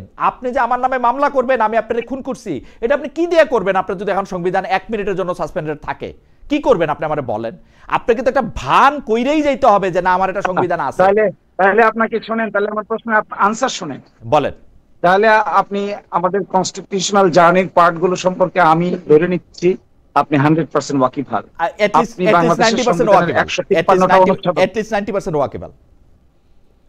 আমি ধরে নিচ্ছি 100% because you are my senior brother happen to be the legal career. 153 constitutional প্রভিশনের মধ্যে একটু কনস্টিটিউশনটা খুলে একবার বসেন, আমরা বারবার বসেছি। 57টা অনুচ্ছেদ ইতোমধ্যে অ্যাব্রোগেটেড হয়ে গেছে by way of action of the state and by the mass movement, জনগণের পাওয়ারকে রিকগনাইজ করা ছাড়া আগামীতে বিএনপি কেন সকল রাজনৈতিক দলের সামনে জনগণের কনস্টিটিউয়েন্ট পাওয়ারকে রিকগনাইজ করা ছাড়া বাকি যত আর্গুমেন্ট করা হবে সবই গুজামিলের আর্গুমেন্ট। যদি এই গুজামিলটা রেখে সামনের দিকে অগ্রসর করা হয়, আমাদের কনসার্নটা দেখেন ভাই, আমাদের কনসার্নটা not to create any obstacle in holding general elections. আমাদের কনসার্ন হলো আমরা জানুয়ারিতে নির্বাচন চাই, আমরা ডিসেম্বরে নির্বাচন চাই, আমরা ফেব্রুয়ারি 12 তারিখে নির্বাচন চাই, আমরা 48 ঘন্টার ভিতরে এই কমপ্লেক্সিটি দূর করে ফেলা সম্ভব। এই কমপ্লেক্সিটি আগামী 72 ঘন্টার ভিতরে দূর করে ফেলা সম্ভব। 72 ঘন্টার ভিতরে দূর করেন, কেমনে এটা একটু বলেন তো। এটা problem solve, let's proceed further. Where is the problem? Further proceed বলতে যে মানে আমরা কি এখন কনস্টিটিউশনটাকে উইথেল রাখবো? কি করব এখন? কিছুই করবেন না, আপনি কনস্টিটিউশনের অতীতে যা করেছেন তাই করবেন। আপনি সফার প্র্যাকটিকেবল জুলাই সনদের যে কয়টা বিধানের সঙ্গে সংবিধান সাংঘর্ষিক আছে, এই কটা বিধানের উপর জুলাই সনদকে সুপ্রিমেসি দিবেন, that is done. This is the way we have done. সেটা তো অ্যাডভোকেট সিসি বলেন, এটা তো অলরেডি আপনি বলছেন 57টা অনুচ্ছেদ অলরেডি লঙ্ঘিত হয়ে গেছে। এই 57টা অনুচ্ছেদ আপনি কিছু করেন আর না করেন, এখন যদি আপনি চুপ করে বইসাও থাকেন, আপনাকে এটা রেটিফাই করতে হবে। কিন্তু আসলে না করলে আপনার ঝামেলা আছে, আজকে না হোক 20 বছর 25 বছর 30 বছর পর আপনার ঝামেলা আছে। আপনি তো এটা করবেনই, কিন্তু এইটা করার ক্ষেত্রে কোন ওয়েতে এটা করা হবে, কেমনে এইটার মধ্যে থেকে এটা করবে। বিএনপিও কিন্তু বড় ঝামেলায় পড়বে, বিএনপি কিন্তু সুখে থাকবে তা না, সবাই ঝামেলায় পড়বো আমরা। মানে এই 57 অনুচ্ছেদের মধ্যে সবাই ঝামেলায় পড়বে। একটা আমি এই জন্য বলছিলাম ভাই, আমি এই জন্য বলছিলাম যে নেগেটিভ রাজনীতি থেকে বের হয়ে আসলে যে 2-3টা ওয়ের কথা বলা হচ্ছিল, একটা ছিল রেফারেন্ডাম আর একটা ছিল স্পেশাল কনস্টিটিউশনাল আদেশ। এর মাধ্যমে সবাই ঐক্যমত্য হয়ে এটা যা হয়ে গেলে could have been solved within 48 hours। আমি কিন্তু অ্যাডভোকেট মনির আপনার সঙ্গে আমার আসলে আলাদা করে বসতে হবে। আমি কিন্তু বুঝতেছি না আর্গুমেন্টটা কথা, কারণ বিএনপিও তো এইটা নিয়ে ঝামেলায় পড়বে, বিএনপিকে এটা রেটিফাই করতেই হবে। বিএনপি তো এটা নিয়ে বসে থাকতে পারবে না। সংবিধানের মধ্যে আমি আর সত্যি সত্যি একই পৃষ্ঠায় আমিও মনে করি 57টা অনুচ্ছেদের 57টা এবং ভয়ঙ্কর ভয়ঙ্কর অনুচ্ছেদ, মানে শেখ হাসিনা শেষ দিকে যে সংবিধানটা এমন জায়গায় নিয়ে গেছে, এর জন্য এক একজনের 7বার 8বার করে ফাঁসি হবে। এখন এই জায়গাগুলি তো সবগুলি ঠিক করতে হবে। বিএনপি তো এটা দ্বিমত করে নাই ভাই, আপনি কোথায় দ্বিমত পাই না? আমি তো পাই নাই দ্বিমত করছে তো, দ্বিমত তো করছেন। সর্বশেষে ওই দিন দেখলাম হঠাৎ করে বলতেছেন ঠিক আছে সনদের প্রাধান্য দেওয়া যাবে কি যাবে না, এই ব্যাপারে আমরা আরেকটা 106 প্রেসিডেন্টের মাধ্যমে আমরা মাননীয় প্রধান বিচারপতির কাছে আরেকটা অ্যাডভাইজারি অপিনিয়ন পাঠাই। আবার মাথায় বিএনপির আর্গুমেন্ট হলো we are within the constitution, কিন্তু কনস্টিটিউশন যে অ্যাব্রোগেট হয়ে গেছে, কনস্টিটিউশন যে ইতোমধ্যে 57টা, এটা কি তাদের জন্য ডেঞ্জার না? সেটা তো আমরা রেট্রোস্পেক্টিভ ঠিক করে নিব, সেটা তো আমরা ভূতাপেক্ষ ঠিক করে নিব ভাই। এই বিশ্বাসটা আপনারা কেন রাখতেছেন না বিএনপিতে? আচ্ছা ঠিক আছে, যাক, আপনার সঙ্গে এটা নিয়ে আমার আলাদা করে অনেক কথা হইতে হবে। এইটা নিয়ে আমি মনে হয় আমার মনে হয় যে ডেফিনেটলি এটা নিয়ে আসলে আপনার সাথে আমার কথা বলার আছে। আমি একটু জনাব আজিজুল বারী হেলালকে একটু শুনতে চাই, উনি অনেকক্ষণ ধরে কথা বলতে চাচ্ছেন। আমরা আসলে জনাব আজিজুল বারী হেলাল, আপনারা মানে যেই বিষয়টা দিবালোকের মতো স্পষ্ট, আমি আপনাকে বলি আমাদের সংবিধানে কিন্তু আসলেই প্রধান উপদেষ্টা মণ্ডলী যে নির্বাচন কমিশনের মাধ্যমে এটা গঠন করা হয়েছে, 90 দিনের মধ্যে নির্বাচনের কোনোটাই কিন্তু আসলে মানে আমি কি কমো, আমার এগুলি মুখস্থ থাকে না, কিন্তু দেখলে আমি দেখতাম যে মানে পুরাটা দেশ কিন্তু চলতেছে হচ্ছে যে মানে মানে একটা কিছু মানে প্রতিটা জিনিস নিয়ে কিন্তু মামলা হইতে পারবে। এখন আপনারা এটা কিভাবে রেটিফাই করবেন, কিভাবে কি করবেন, এটা নিয়ে আপনাকে ভাবনাটা কি আসলে? হেলাল ভাই আমাকে একটু বলতে, প্রথমে আমি অবজেকশন জানাই যে ওই যে বললেন যে 57টা আর্টিকেল নাকি অটোমেটিক্যালি চলে গেছে, আপনিও বললেন চলে গেছে না ভাই, লঙ্ঘিত হইছে তারা এটা বলবে না লঙ্ঘিত হইছে, তর্ক করে লাভ নেই। আমি একটা ডিসপুট রেখে গেলাম যে 57টা চলে যায় নাই ভাই, লঙ্ঘিত হইছে চলে যায় নাই না, এখানে বলছে যে অলরেডি চলে গেছে তাই বলছে। তারপরে আপনি বলছেন যে কনস্টিটিউশনে আপনি আরেকটা বললেন যে ইমপ্লিমেন্টেশন হবে কি করে জুলাই সনদ। দেখেন জুলাই সনদ ইমপ্লিমেন্টেশনের জন্য বিএনপি যত পরিষ্কার করে বলেছে, এটাকে জটিল করছে জামাতে ইসলামী। আমরা বললাম যে সংবিধান যদি সংস্কার করতে হয় আপনাকে সংসদে যেতে হবে, এটার বাইরে আপনার কোনো পথ আছে? আপনি যদি কোনো সংবিধান সংস্কার করতে না হয় তাহলে আপনি নির্বাহী আদেশে দেন। এছাড়াও যদি আপনার কোনো পদ্ধতি থাকে সেটা আপনি সুপ্রিম কোর্টের কাছে জিজ্ঞেস করতে পারেন। আপনি বলছেন যে নতুন একটা এগ্রিমেন্ট করতে হবে যেখানে সকলের সনদ থাকবে যে এই এগ্রিমেন্টে যদি কেউ আপনার লঙ্ঘন করে তাকে নাকি যে ট্রিজন অফেন্স আপনাকে সেই রাষ্ট্রদ্রোহী মামলা খেতে হবে। মানে 71-এর সেই ঢেকুর এখনো শেষ হয়নি, আবার মানে রাষ্ট্রদ্রোহী মামলা খেতে হবে। এই জুলাই সনদ যদি আপনারা যে একটা ওই যে কি একটা বলছেন যে এই সনদটাকে যদি আমরা সবাই না মান্য করি, আমরা বিএনপি 3টা পথ দেখালাম, আপনি যদি এখন অন্য কোনো পথ দেখান যে এই পথে আপনার জুলাই সনদটা আপনার বাস্তবায়ন হবে, তাহলে তো আমি দেখলাম যে এক্সিস্টিং যে সংবিধান, সেই সংবিধানকে তো আপনি লঙ্ঘন করে আরেকটি সংবিধান না কিন্তু হেলাল ভাই পুরনো তো আর করতে ভালো লাগে না আপনারা। হেলাল ভাই বাংলাদেশে যে 15টার থেকে 20টা সংবিধান সংশোধনী হয়েছে, এগুলি কি আসলে এগুলি সবগুলির উদ্ভূত কি সংসদে? আপনারা যেগুলি বিএনপি যেগুলি করছে এগুলি কি জন্ম সংসদে? আমি যেটা বলছি, আমাদের যে আপনি যেটা বলছেন যে 77 সালে যে প্রক্লেমেশনের কথা বলছেন, তাই না, সেইটা কিন্তু রেটিফাই করে নেওয়া হয়েছে আপনার পরবর্তী সংসদে 78 সালে। এখন করেন, পরে সংসদে গিয়ে রেটিফাই করবেন, সহজ হিসাব। না এখন যদি আপনি একটা এখন কি বাংলাদেশে কি আপনার একটা কোনো বিপ্লব হয়েছে? আপনি যেটা বললেন এখানে কি কোনো সায়েম যে মার্শাল ল জারি করেছে, সেই মার্শাল ল জারি হয়েছে? এখানে খালি মার্শাল লটা হয় না, এখানে খালি মার্শাল লটা হয় না, বিপ্লবের চেয়ে কম কি হয়েছে? প্রধানমন্ত্রী চলে গেছে, বায়তুল মুকাররমের খতিব চলে গেছে, আর কি বিপ্লব আর কি হবে? 90-তে তা হয়েছে, যেই ছাত্রের পরীক্ষা দেওয়ার কথা 2 দিন পরে সে মন্ত্রী হয়েছে, আর কি বিপ্লব হবে? এটা আপনি রেটরিকলি বলতে পারেন, যে ছাত্রের পরীক্ষা দেওয়ার কথা সে মন্ত্রী হয়েছে, এটা আপনি বিপ্লব হয়নি, এটা একটা বিসদৃশ্য কাজ হয়েছে। আমি সেটা বলছি যে আপনারা আজকে সংবিধানকে আপনারা যে বিভিন্ন রকম প্রশ্ন তুলছেন, এই বৈধতা, সরকারের বৈধতা নিয়ে, সংবিধানের বিভিন্ন খুঁটিনাটি বিষয় নিয়ে তুলছে, আসলে আপনাদের উদ্দেশ্যটা কি, মতলবটা কি? মতলবটা হলো, হেলাল ভাই আমি একটু বাংলা ভাষায় বলি, অ্যাডভোকেট শিশির মনির অনেক বেশি শিক্ষিত, সেজন্য সে একটু কঠিন ভাষায় বলে, আমি বাংলা ভাষায় বলি। বাংলা ভাষাটা হইল 2024 সালের 5 আগস্টের পর থেকে আজ পর্যন্ত সংবিধানটা যদি আপনি সুপ্রিম ল ধরেন, সেই সুপ্রিম লর অনেকগুলি লঙ্ঘন আপনি অলরেডি করে ফেলছেন। কইরা ফেলতে হয়েছে আপনার উপদেষ্টা পরিষদ কইরা, প্রধান উপদেষ্টা কইরা ফেলতে হয়েছে যে রাষ্ট্র পরিচালনার বিভিন্ন জিনিস নিয়ে। এখন আপনি এটা রেটিফাইটা কেমনে করবেন, এটা আপনাদের বলতে হবে, তো এটা রোড ম্যাপ বলতে হবে তো যে এটা করবেন। আপনি উদাহরণ একটা বলুক, আমরা তো বললাম যে 106 এর বিনিময়ে আমরা একটা অন্তর্বর্তীকালীন সরকার পেয়েছি, এবং অন্তর্বর্তীকালীন সরকারের মেয়াদ নিয়ে আপনারা একটা প্রশ্ন তুলতে পারেন, কিন্তু দেখবেন জুলাই সনদে কিন্তু লেখা আছে যে পরবর্তী সংসদ এই ডক্টর ইউনূস সরকারকে সাংবিধানিক বৈধতা দিবে। আপনি এটা খুবই একটা ইন্টারিম ব্যবস্থাপনা হেলাল ভাই। 106 কেন? বাংলাদেশের সুপ্রিম কোর্টের পিপলের হয়ে অর্ডার দেওয়ার কোনো ক্ষমতাই নাই, এই এখতিয়ারই নাই সুপ্রিম কোর্টের। এই 106 এর আমি 7 বার আলট্রাভাইরাস চ্যালেঞ্জ করতে পারি, এখনই চ্যালেঞ্জ করতে, যখন হবে তখন। হ্যাঁ, সেইজন্যই তো সংসদ, সেইজন্যই তো আপনাদের রোড ম্যাপ দিতে লাগবে তো আপনার।